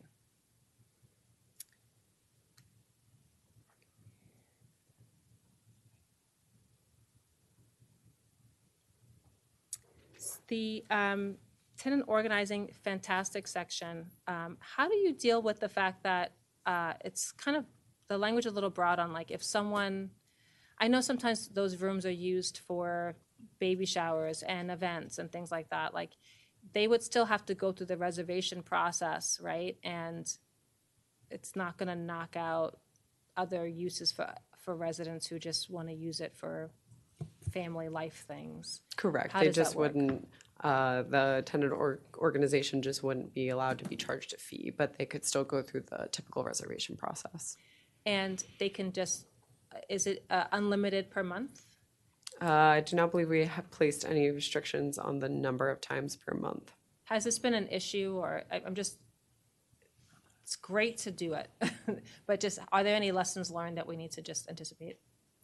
Not that we're aware of. It hasn't particularly been an issue. Okay, and then I really appreciate that the fees section is going to get rid of the ability to charge for packages. I've only seen one building do this, and I'll just say, I can use the word, I find it obnoxious. Like, everyone should be able to receive mail. And so this, what we're writing will limit people will no longer be charged this package fee. So under the ordinance as drafted, the landlord would only be allowed to charge the fees that are listed, and we don't have a package fee there, so that's not something that would be allowed. But if there's an additional service that the tenant voluntarily opts into, some sort of similarly Like to a valet situation, valet yes. trash, valet package delivery, then there could be an optional fee for that Yeah, situation. I'm aware of this and like new app that some people use, and they sign up and they want their package delivered to them. That makes sense. But at a basic level, everyone should be able to get mail and packages. Obviously, you can't receive a couch and have it stored someplace, but reasonable packages, I think, makes Yes. sense. Okay, perfect. Thank you so much for that. What about? I really like the requirement to be able to pay that in a way that's not electronic. Like, if someone wants to hand over, some people still use money orders, right? Or they want to do a transfer. The one question I have is, are we saying that they can't charge a fee for using credit cards? Or like a service that charges, that it causes the landlord to lose part of the rent? So the section reads, payment of rent or other fees via either non-electronic or electronic means. A landlord cannot charge a fee for that. So this is specifically about if you're not paying through. You can't charge a fee for paying rent. So the way that is worded, and I might need Christina's interpretation here, the intention is that you would not be allowed to charge any sort of processing fees, whether it's non-electronic or electronic. So if someone pays by credit card and the landlord is charged 3% by Amex, just an example, they can't recover that fee. Because the city charges an automation fee because we're recovering credit card fees. So how are we saying no one can recover credit card fees? So, to clarify, that is how it reads, and that is what we were told to write it, to say that they can't charge any fee for payment of rent, and that would include the processing fee. We can make some adjustments there, but it would be saying that the processing fee should then be placed on the landlord, but that one can definitely be adjusted, and I know we saw comments about that. Yeah, I mean, I'm just saying, I was against the city charging the fees, the automation fee, but you all said you really needed it. So I felt like it's slightly hypocritical if we're telling people they can't recover the credit card fee if the city's not willing to do it itself. So I would appreciate any clarification there. Okay, and then how do we deal with clarification between normal wear and tear and not? This came up, I'm not going to name a property, but someone was claiming, I've fixed this toilet 10 times, the person is damaging it on purpose. How do you all deal with that? That's a good question. And it's more of an art more than a science. I think there's some standards at Montgomery County level about the lifespan for certain amenities or certain appliances that we can often go by as a best practice. But a lot of those things just vary case to case, honestly. Yeah, I mean, I know when I was growing up, we needed a new refrigerator, and the landlord tacked on $12 extra a month for like getting a new, I think that's egregious, right? Like, and then it's like, it doesn't go down $12 once the fridge is paid for. So I really appreciate what you're doing here. But that was kind of the thing, is like, how do we clarify wear and tear versus not? And is there any written guidance that you guys have to be equitable and fair on both sides? Was a general question that I had.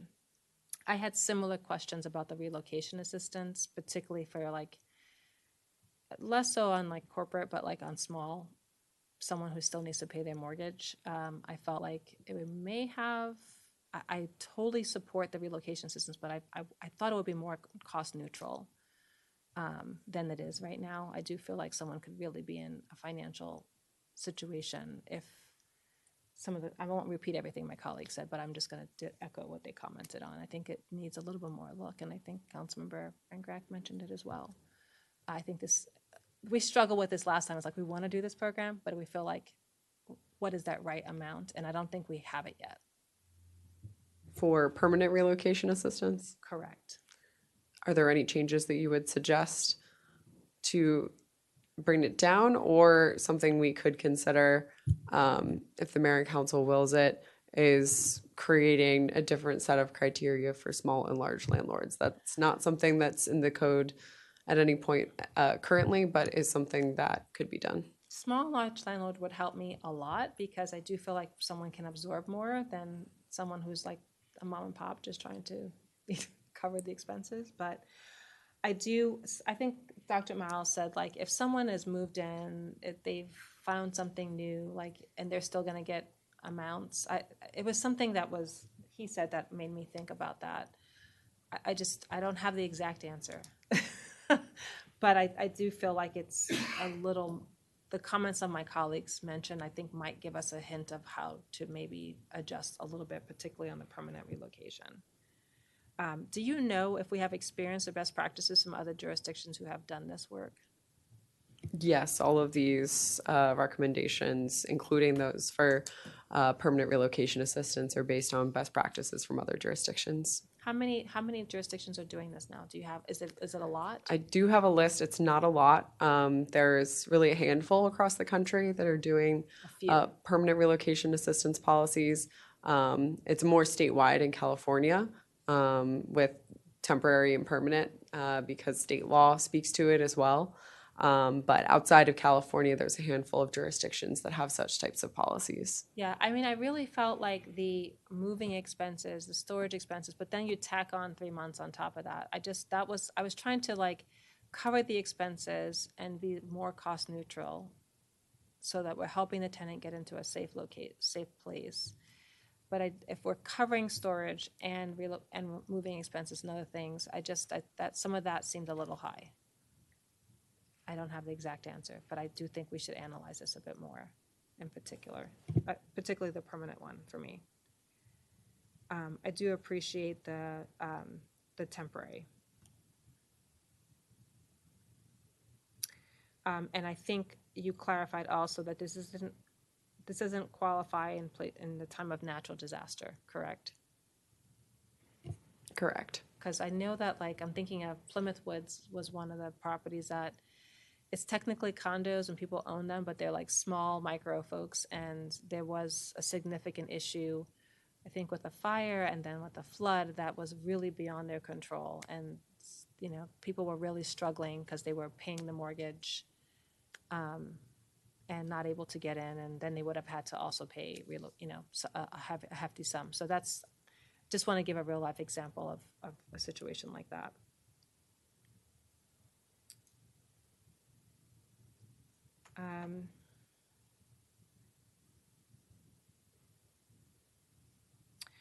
I have heard this on the sessions that you have. When we have some of the lease requirements, it's my understanding that the city previously said that we wouldn't give any sample leases, but the county provides a sample lease. Can we revisit this? That was an opinion of the former city attorney, so it's something that we could revisit, but that was the direction that we were given by the city attorney's office, and so that is why we created a lease addendum. That was the recommendation, and so that would provide all of the specific points of Rockville City Code and ensure that those were incorporated into the lease. I would appreciate if we revisit that, just because we have so many micro requirements that you could really get tripped up. Again, if you're a corporate person, you have big time lawyers, but you may not if you're a small. So that's one of the things that would be a helpful resource, just so that people can do the right thing faster.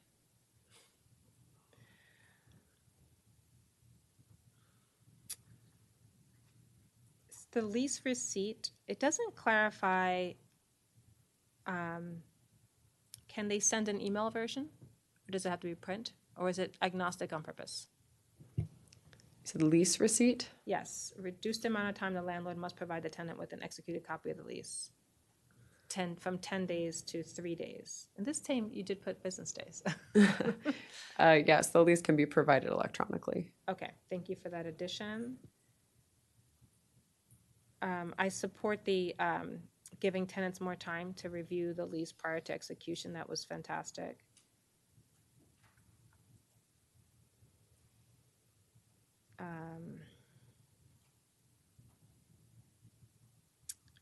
I also, I wanted to understand for rent increases, one of the things this body talked about is trying to see if there's transparency so that tenants could see what's the history of rent increases by that property owner. How have we addressed that in this code? So in the data collection section, one of the things that we would be collecting on the basis of the rental license renewal is the current monthly rent charge.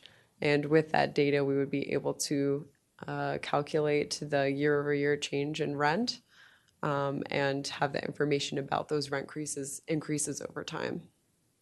That helps you, but how would the tenant get that information? So we would like to put that information on some sort of, it's not spoken to in the code, but putting it on a public dashboard where folks can look at the rental property and see the average history of rent increases. Okay, that's helpful. I was particularly wanting to highlight those who go above VRG. There's like a red flag or something. I think that would be, that's where I would focus my energy. Because I know that's probably a lot of work, but I appreciate that it's not addressed yet, but it's coming. That's something we can certainly talk about more as we get into providing that data in the portal. Okay. And what it would look like and how it would be presented. Okay, thank you very much. Repair and deduct. Do you guys have criteria for yourself on what you're going to allow for repair and deduct? In terms of what types of repairs? So it would need to be, let me go to the section with repair and deduct. I guess my broader question is, how do we not incentivize landlords to just be like, okay, you fix it? We really are, they should be taking care of the property, and I like the provision. I'll just say this, my mother has done this when she was alive. When she couldn't get something done, she would repair and deduct. But what is the range of what can be done, and is that going to be clear someplace? So that's something if we need to establish administrative protocol, and we can establish internal standard operating procedures around it as well, administratively. In terms of encouraging landlords to not have tenants rely on repair and deduct, based on the response that we've received from landlords, I would be surprised if that began to happen, since landlords seem to be a little bit nervous about having tenants be in charge of making those repairs rather than they themselves being in charge of making those repairs. So we do have all the requirements set forth in code, and there aren't any, there wouldn't necessarily be anything to stop a tenant other than the landlord not making that making the repair within the notice of violation period, because this only applies once the landlord has already failed to address the maintenance issue within that reasonable amount of time. And it's something that you all would have to approve. 'Cause there have been issues where there's like he said, she said that I've seen you guys deal with. But it would be something that you have to approve. They don't do it. Insofar as it would have to go through the code enforcement process of going and receiving a notice of violation and having the compliance period come and go. And then we would work to ensure that the tenant was using a licensed contractor on top of it. But that would likely be the nature of our involvement. And we have staffing to help with that, to do that. Yeah, so that would be, it does say the city manager may authorize a tenant to use the right of repair and deduct. So yes, we would be authorizing the tenant to move forward with that. And we do have the staff to make that type of authorization. So how does staff do cost recovery on that work? Cost recovery? Yeah, like when we Meaning? went through all the fees, there was a discussion about we need to be cost recovery. How is it that after this goes into effect, you're gonna need a new position because it's not covered, the fees are not covering it, or the time is not covering it? So this is part of the code that is generally administered by our landlord-tenant affairs program. So it would be one of the many responsibilities that our landlord-tenant affairs specialist is providing, one of the many services. Okay, so you anticipate that you can do that with current level of staffing? That is our plan, and we are not planning to charge any fees in order to provide those services. Okay. And then in terms of the cost of, like, I know that there was a concern about are people using licensed contractors? If something traditionally costs $250, could someone charge $800 and deduct that? Like, how do you deal with the reasonable cost issue? It would have to be a reasonable cost. And if it's something that the landlord wants to dispute as not being a reasonable cost, that's an issue that we would first attempt to conciliate, and then if unable to conciliate, could take to the Landlord-Tenant Affairs Commission. I would just say, is there anything we need to tighten the language to clarify reasonable cost? That reasonable cost is another thing that we could create internal standard operating procedures around. Okay, I just could see you guys getting a lot of questions about this one. For sure. And just needing to have criteria so that you're fair on both sides. Okay. We talked about, so I think that's it for me. Councilmember Jackson. There's a benefit to going last. And that is that my colleagues have covered much of what I actually had to discuss. But I will just say, going through it, what I wanted to address, I agree with the mayor and with Councilmember Van Grack about the 2-year lease, and I do think that there needs to be some more flexibility and options for the landlord and the renters. I don't think a two-year lease necessarily works for everyone. So then let's see here. I'm going to be jumping around a little bit. Fortunately, some of my colleagues have done the same, so I don't feel too bad. 18146, number 15. The mayor made a great point on that. I mean, if a renter has a problem and calls and the landlord goes out and fixes it, I don't think that's a problem, and I think you addressed that. I did want to dig in a little bit on item 16, because I'm just not sure, like, what do we mean with the landlord's written permission, which permission must not be unreasonably withheld?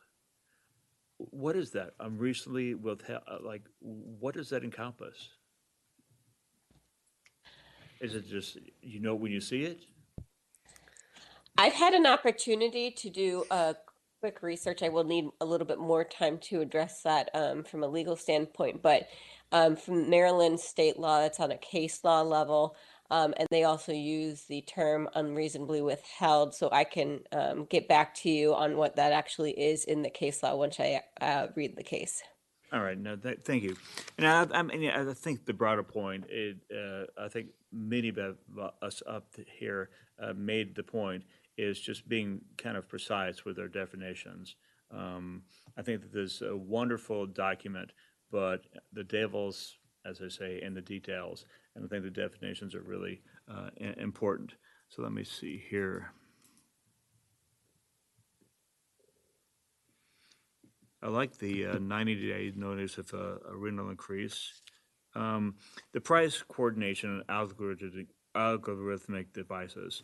I think Councilmember Van Grack's point, I think that we should be very careful in writing our code so as to prohibit collusion, but not using data that's publicly available, if I understood his point correctly. And I think, I think that we'll be smart to just double check that and make sure that we're not putting ourselves at risk of a lawsuit. Or at least if we are, that we're bulletproof when it comes to that. But I just had to say, I like the algorithmic pricing, the ban. I think it's something that's sorely needed for residents and for landlords that want to compete. I think that is an unfair advantage with people that use that kind of pricing. On the section of tenant rights and obligations, so just to pull on that thread a little bit, how does somebody know? How does management know that somebody who says that they're a tenant organization is actually a tenant organization? So we don't currently have any sort of registration systems for tenant organizations, but a tenant organization would be an organization that is bringing folks together in order to represent the tenants of the building. Yeah, and maybe we should just tighten that up or have some sort of I hesitate to use a word, but it just seems like you could have an apartment building where people are approaching them all the time saying, we want to have a meeting because we have a tenant organization.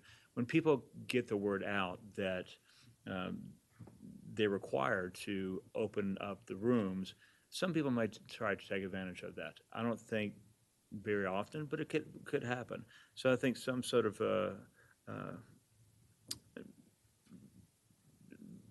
registration would be, advisable. I want to ask a question about the organizations have the right to distribute freely and post in centrally located areas of a rental facility. So what do we mean by freely distribute and post? Like what sort of materials or posters or what are we talking about? Typically flyers and posters. Okay, but I guess I just wonder, is it okay to put it up with tape, with staples, with wheat paste? I think it's a slippery slope, I think. And if nobody else is really allowed to do that, we should just be careful in terms of what it is that they're allowed to do in a common area. So let me see here.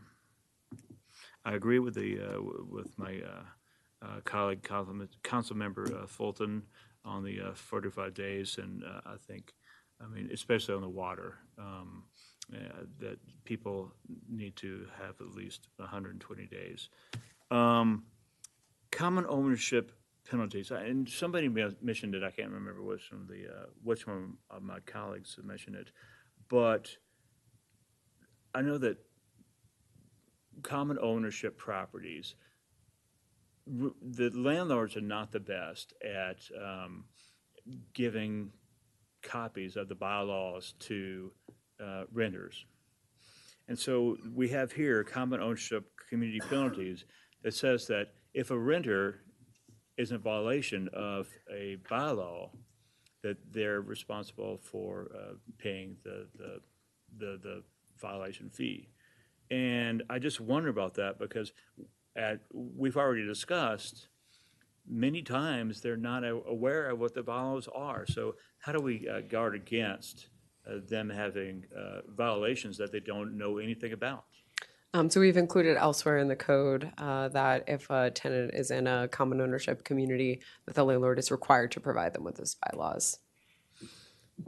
Okay, so if they have a violation of the bylaws and I guess they go to the landlord tenant and say, I was never given the bylaws? That's All right. likely what would happen, yes. All right, perfect. And I believe that I am done. Thank you, Councilmember Shaw. I have a few points. I think my colleagues covered some of them.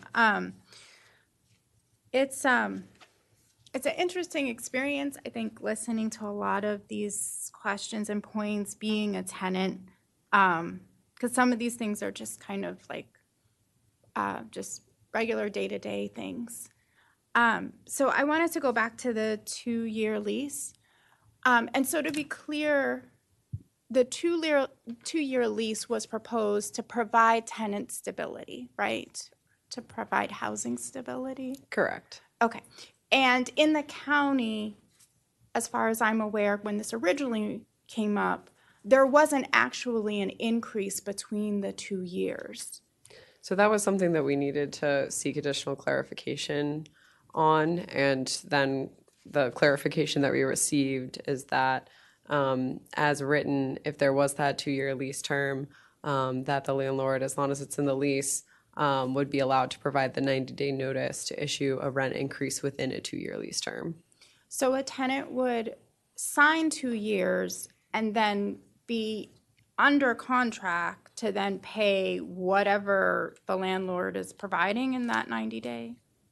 That is my understanding, yes. Even if they can't afford it? Yes. Okay. So because I think originally when we talked about this, there wouldn't be an increase. And I know that in the context or in the absence of rent stabilization, where there's, you don't really have any idea what you're going to be charged next lease renewal. I'm not sure if this somewhat applies, or there's a desire to do that because there's no stability with the 2-year lease. And so I would just wonder, like, within that different context, since Rockville doesn't have the same amount of tenant protections as Montgomery County, if it makes sense in the fact that we don't have rent stabilization. And then my other question would be, unless we're actually providing real security where we can have the 2 years without an increase, or 2 years with a very clearly defined how much the rent increase would be in advance. And so I know that a number of tenants were asking this question because in a city where we have such acute housing instability, that would provide a lot more stability for tenants to be able to stay in that's like almost unfathomable to stay in your place for like 2 years. So I think it's something that we just have to be considerate of, considering the context of Rockville having far less protections than Montgomery County. And then the other thing I was gonna share, just about like the tenant organizing. I think we just want to be careful that we're not infringing on First Amendment rights when we're trying to dictate how tenants should be organizing and sharing their voice. And usually this is, if you think about it, tenants do not have the same amount of power as their landlord does. And so a lot of this comes up in a very organic way, or the need to try to be able to have some housing stability, or for most cases that I've seen in Rockville, tenant associations start because they're trying to have some ability to have power over their cost, over their conditions. And so I just want to be super, super careful that we're not infringing on First Amendment rights, even down to how people should post in their building flyers or information. I think I think that comes from a state law anyhow, and I think that as long as the flyer or whatever material shares where it's coming from, I think that's fine. But I just want to make sure that we're not harming our residents and making it harder for them already. I also wanted to ask, just like in the spirit of transparency, a major thing that I'm hearing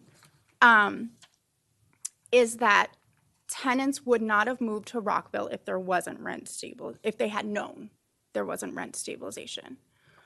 Because the county law is something that was publicized, and so people think, I'm moving to Montgomery County or I'm moving to this part of the county. So naturally, they're going to think that they're, going to have the same type of level of protections. Have we thought about including that in the lease so that tenants know up front? Because if we're talking about choice, if we're talking about transparency, and I have seen so many tenants in leasing offices arguing with the leasing office, sharing that they have a right to rent stabilization, they have a right to the 6%, and they just don't know.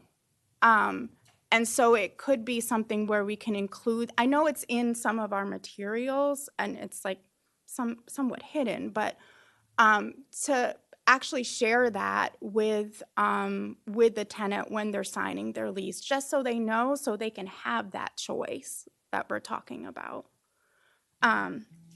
Especially since the county is just so close by. And then I do think, throughout this conversation, we've talked about smaller landlords and larger landlords, and last week, I think we also talked about how we can define that, but I think this just keeps coming up. So I think that's something that we can figure out just to define and to make sure it's consistent throughout the code.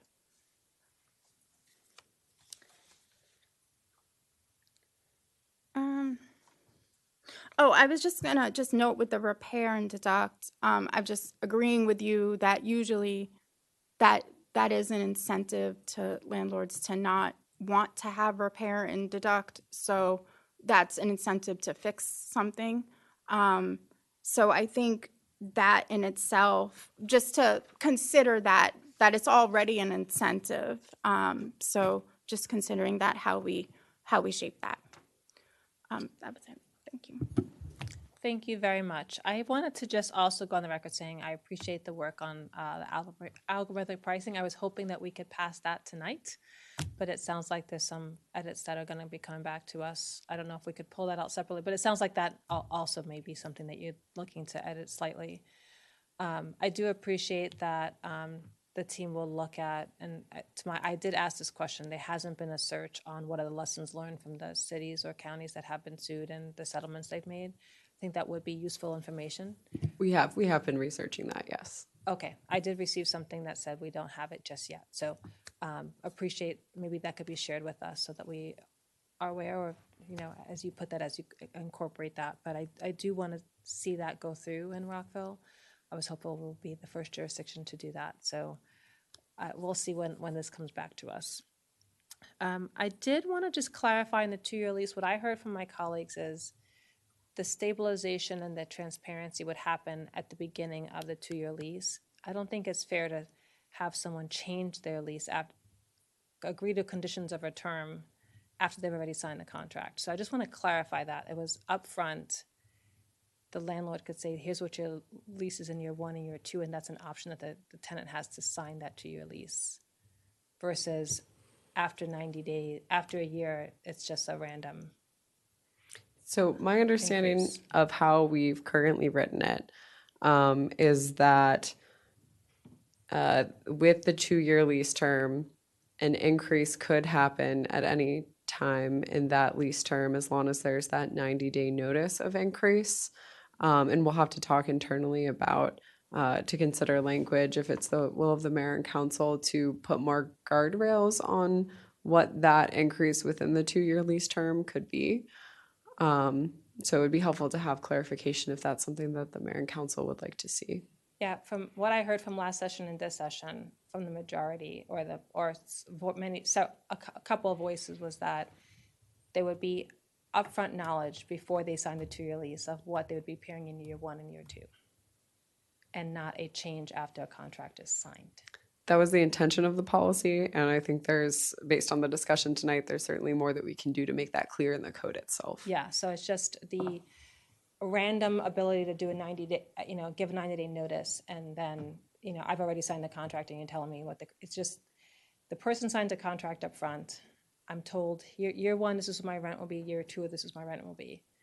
And then there's transparency and clarity and additional potential stability where the person can make a choice if they want that 2-year lease. Versus after waiting for a year and having a random increase, that's, which can happen if they sign a 1-year lease. But there's a pro for both renter and landlord to do a 2-year lease. And we're trying not to do it in a way that causes a large increase up front, but is spread out. So that's I think what I heard the intent was. I'm seeing some head shaking. Yes, okay, all right. And then the one thing I'll say is I agree on protecting First Amendment rights. I do think that there are some things that the city has done so that property does not get damaged, like wheat pasting is not allowed in the city. In terms of the damage it could be done. I think that's something that the city manager has shared with us, but I would assume that no one would wheat paste in a building. But it's happened around the city, so it's possible. So it's as long as it doesn't cause damage to the property. Yes, if a tenant is causing damage to the property, then they would likely be in violation of their lease with the building. And again, the breach of lease process could be followed. Yeah, I just say that because there was wheat pasting around the city. We're not saying that wheat pasting would happen in the buildings. It's just you can put something on a bulletin board. Correct. Yeah, okay. All right, well, I appreciate all of my comments, the comments of my colleagues. Councilmember Shaw, go ahead. There's another article. We have one other article to still go. So just wanted to circle back to the 2-year lease.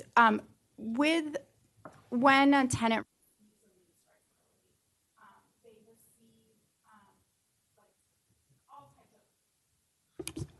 my apologies.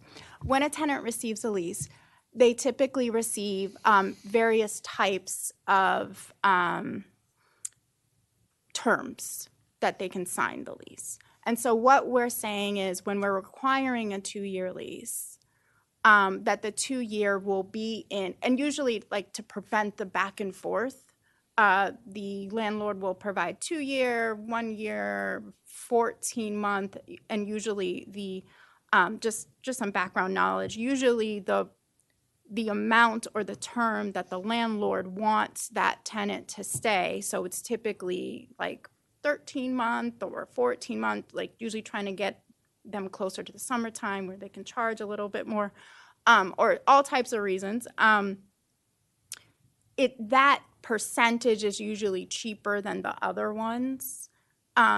So when we have the 2-year lease, and again, in the absence of rent stabilization where you can charge whatever you want, and that requirement of when we're thinking about providing stability, they can charge that tenant 150% increase. They can charge that tenant 75% increase if they don't want them to have that 2-year lease in the absence of rent stabilization. So it's almost like we are focusing on this, but I think still, since they can charge them whatever they want, it may not even be relevant to most tenants to even be able to take that option because we're still not providing guardrails on the percentages.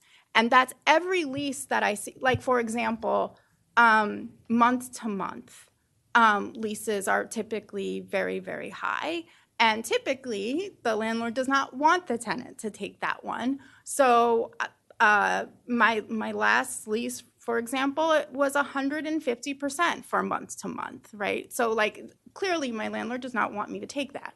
So I just want to share, like, in practice, when you don't have something like rent stabilization and we're focusing on stability and this 2-year lease option, still landlords can be able to charge a really high amount so that tenants cannot even fathom of picking that selection. That's correct.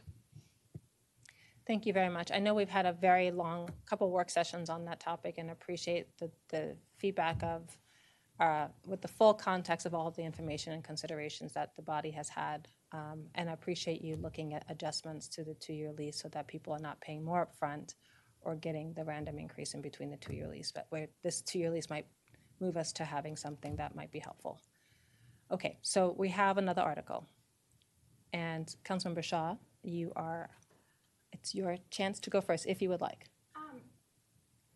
I just have one question, then I'll circle back. Sure. I just have one question, then I'm going to circle and listen to my colleagues. So this article covers data collection. Can you share or remind us what we agreed upon or the direction we provided previously with the data collection? Because I think it was something like 5 years. There was and we were taking the average of the 5 years. Yes. So in the previous work session, we talked a little bit about how the data that's collected would be displayed. We ended up not wanting to enshrine that in code to allow us to have a little bit more flexibility about exactly how things are being displayed. But yes, I believe the direction that we went for how to display rent increases was either 3 or 5 year average increase across the entire property. Okay. And then my other question is, since most tenants, in Rockville having acute housing instability, since most tenants don't stay for 2 years, 3 years, or in one building, and also there's different lease agreements, like typically, it's been a while since I've seen someone have a year lease. Most people take like the 13, 12 month or whatever.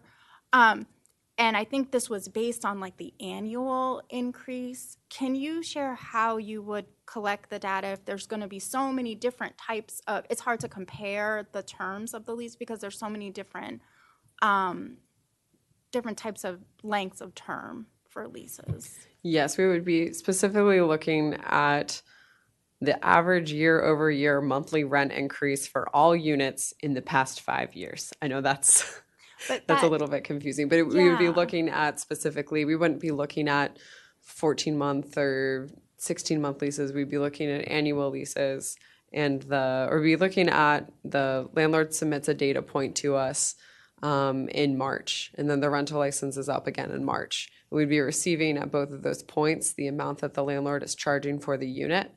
And then we could calculate what that change is in the unit for all of the units in the building in order to get the average increase of those units from March of 2025 to March of 2026.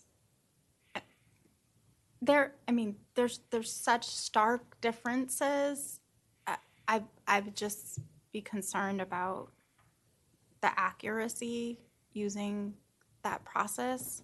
And all the different situations and all the different lease agreements. I mean, if you're putting month to month in the same pot as like a 13th month lease, there's some huge differences there.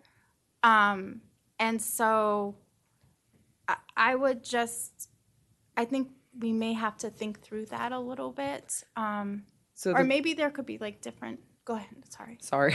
Yeah. So the goal of that would be that taking the average across the entire property would be able to iron out some of those differences. If there's a very unique situation with a month-to-month lease or a very unique situation where a unit needed significant improvements and the landlord upped the rent for that unit because of that. Whatever the reason might be, by collecting it for the entire property, we would be able to take the average, and thus those outlier situations would not be as reflected in the data.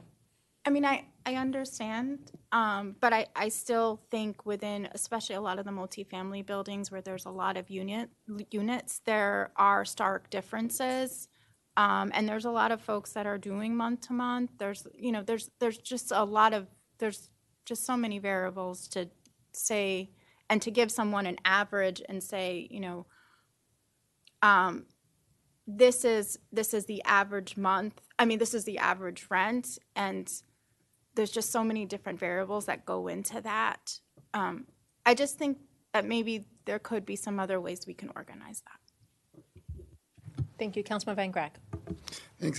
I actually think that how you've laid it out is you've done a pretty good job. And I think that the variation of what has to happen and when there can be requests from the city as well is a good job.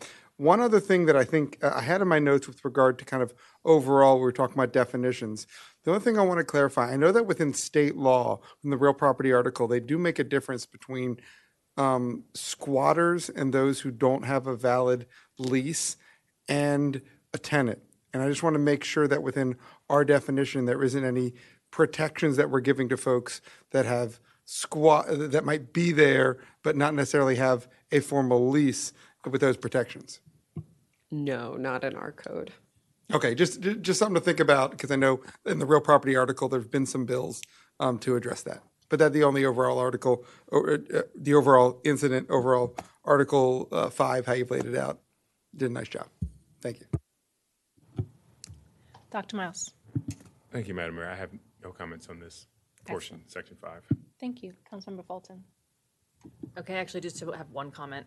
This is, as far as I can tell, the only part of this code that actually references the Department of Housing and Community Development as being able to make a determination after determination has been made by the Director of Housing and Community Development. We actually do define city manager up front as city manager, and anybody who's delegate is already there. So for consistency's sake, you might want to just change that to city manager. Thank you. Thank you. I appreciate that. That's kind of why I was like, it's down here, but not in other places. What should we do? So I agree with just make it clear and consistent. I support that. I did have, I will just say overall, I felt like this section was done very well. I mentioned earlier about my desire to have some more of that transparency data so people can see which buildings are going to be having rents higher than the VRG. I think that will be very helpful that you guys are collecting that data.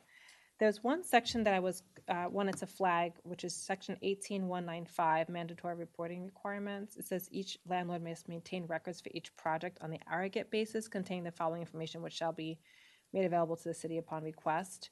If it's someone who just owns one property, like I assume it's just for that one property, right? Correct. Okay. Because not everyone has, and some people are smaller than a big corporate organization. So I just wanted to confirm how you're interpreting that. Yes, it would be for anyone, including those who only own one property. Okay. And when you say data in the aggregate, how would you apply that to a small entity? For which reference to data in the aggregate? The mandatory reporting requirements for 18195. So with that, if there's a property that has more than one unit, we would be able to then take the information in the aggregate. But all of this information would be reported either property-wide or based on the unit specifically. So if someone has a individual property and they're not aggregating things like utilities, like some larger multifamily, they're able to see, okay, here's the total utility cost, and then they find some way and they're divided up. But if someone has a single family home that they're renting and they've had a renter before, how would they know what the average monthly utility costs are? They would if they're a single-family home, they would be able to look at the utility bills for the past period of time and make that determination. So they could require their current tenant to give that information to them? That's a good question. We can think more on that and get back to you. Okay, that was the one I was just like, there was something about the smaller, like, case situation that I'm not sure that they would have access to that data. We'll confirm that. Okay. Yeah, okay. That's super helpful. I had the overarching comments, just a few small ones. I mentioned the short-term rentals already. I think that's something that's gonna pop up. I know we didn't want to deal with it initially because things were changing all over the laws, but if we are seeing a growing number of them and they're taking away from housing opportunity or they're not being regulated at all, I think we may need to see what that is. I will say Gaithersburg has a short-term rental policy, but they don't collect any tax revenue from it, which is very strange. So it's a Pandora's box that we still haven't fully figured out, and I think the county's still grappling with that as well. The squatter laws, that was something that I saw came up in comments. How are we dealing with, I know there may be a state law question, but what happens in the case of squatters? Yeah, everything related to squatters is currently dealt with in state law. Okay. So we would defer to that. That's what I thought. Okay. We're gonna address the cooling requirement later. We're gonna come back to us on the rent increase transparency approach. I did mention the lease template from the county. The fee for return checks, that was a comment that I read in one of the comments we received. If someone bounces a check, you can't recover a fee for that if you're charged a fee? So I think that's a question similar to the credit card processing fee. So we'll look at both of those things together and make sure that we have clarity in the language around that. Okay, I mean, if people are not being charged, then don't charge. But if there is a charge that you incur, I think it's something like $25 or something that banks charge. I don't remember what it is. Fortunately, haven't had to deal with that. But that could be an issue that we have to anticipate. And I know we'll get to seeing what the costs are for not having a license, and that will come to us later. Device notification. I saw that there were comments on maintenance response times. I think what you guys have put together are going to help address that, right? It was interesting that there was commentary on challenges with responsiveness of city staff and lack of clear points of contact. Did you get any more information about what people meant by that? With that, I mean, I think people had a range of different experiences, and with the differentiation between rental licensing code enforcement and then landlord-tenant affairs, that's something that people are frequently confused about. And that we're trying to make sure that we're working together as closely as possible to make sure that if somebody comes to landlord-tenant for a code enforcement issue, then there's a warm handoff made and they're given all the information that they need in order to then work with code enforcement to solve that problem and vice versa. But we own that there's definitely ways that we can do better there. So I would say that's not us to figure out, that's the city manager to figure out, right? And you all will feed him information and work with him to figure that out so that operationally we're as effective and efficient as possible. Yep, already working on that. Okay, excellent. There was a question about responsibility of paying water bill when a tenant moves out. That was a common thing came up. Is that a common issue? It's certainly something we see relatively frequently. In cases where a tenant moves out and they aren't moving into a unit that has the same water system, then the water bill goes to the landlord. If somebody is on Rockville Water in their current unit and then they move out and they haven't paid their bill at apartment 1, when they try to go to apartment 2, it won't let them establish water account for apartment 2 until they paid for apartment 1. But in the case that they're moving to a service area for WSSC, for example, or they bought a house, for whatever reason they're not trying to reopen their account, then that responsibility is left with the landlord. Did I cover that correctly? Are you all able to help address that by using the security deposit, generally speaking? Is that resolve it, or is there a bigger issue that we have to figure out here? Not necessarily. Sometimes there can be some awkward interplay between the security deposit requirement of 45 days and the billing cycles for water, but it's not always common. That's a good point. You do have to return security deposits, but the water bill comes late. How do we fix that? We don't have any brilliant ideas necessarily in the proposed code at this time for that issue specifically, but it is an issue that has gone before the Landlord Tenant Affairs Commission before. And so if there are cases going forward into the future where we can't conciliate that type of dispute, I imagine that's something that would continue to go back to the Landlord Tenant Commission. Can the landlord call the water company, in the case us or WCC, and say, has the bill been paid within the 45 days before they issue the check? That's something that could happen, right? You could. Whether or not they would have the information to provide it at that point is another question. Yeah. Okay, all right. Well, it sounds like we don't have an exact solve. Unfortunately not. We have to keep working on that. Okay. All right, and then the other comment that I saw scrolling through all the feedback, the HVAC inspections, tenants provide access for HVAC inspections, correct? And I would imagine that's only like in a smaller duplex or a single family or townhome. You said tenants provide access for? If the landlord can request access for a HVAC inspection. Yes. Right now, there's no, so I don't know why it seemed to be like an issue that came up in the comments that we received, but. I'm not sure. Okay, we don't know. All right.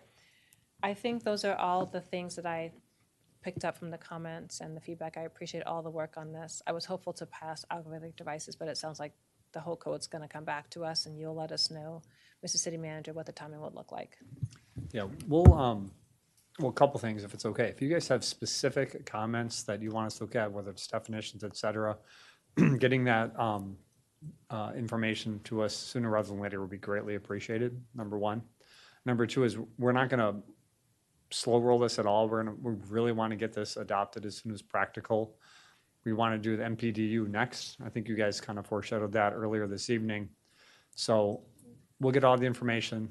We'll take a look at what we need to tweak, and then I'll put it on 6 months as soon as practical. I just don't have a recommended date tonight. That's totally understandable.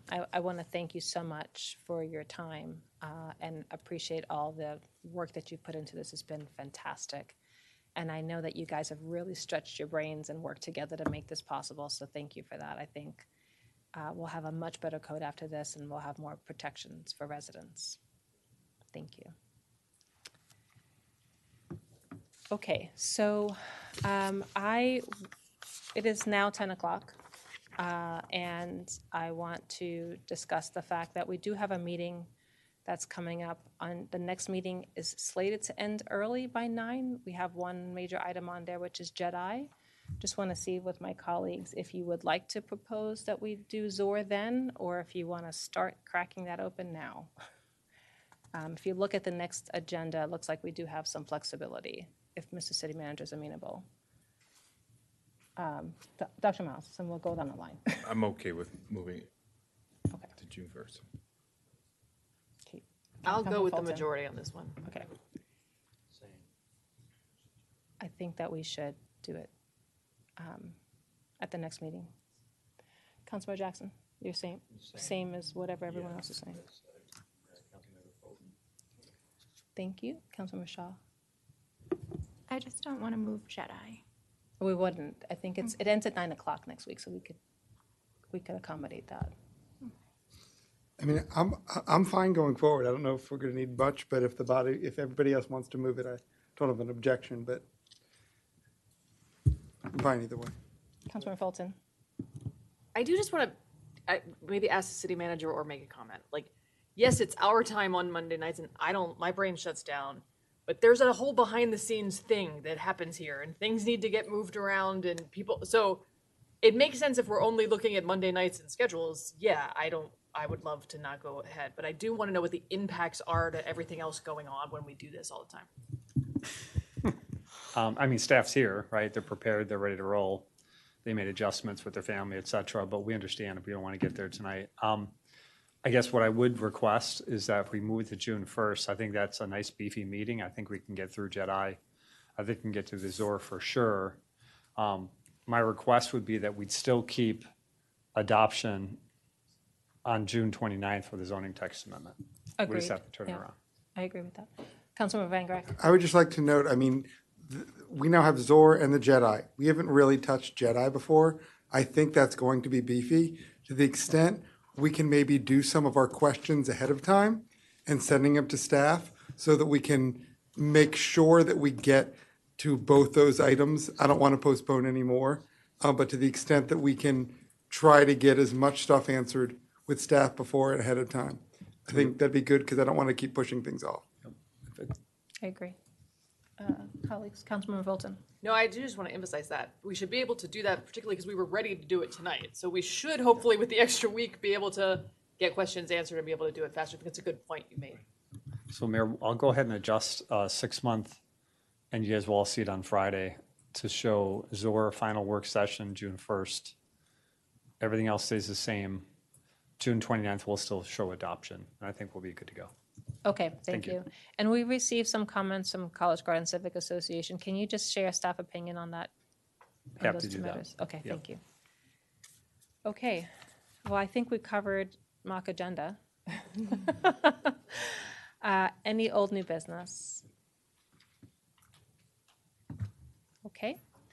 Do we have a motion to adjourn? You guys want to stay? Councilmember Fulton.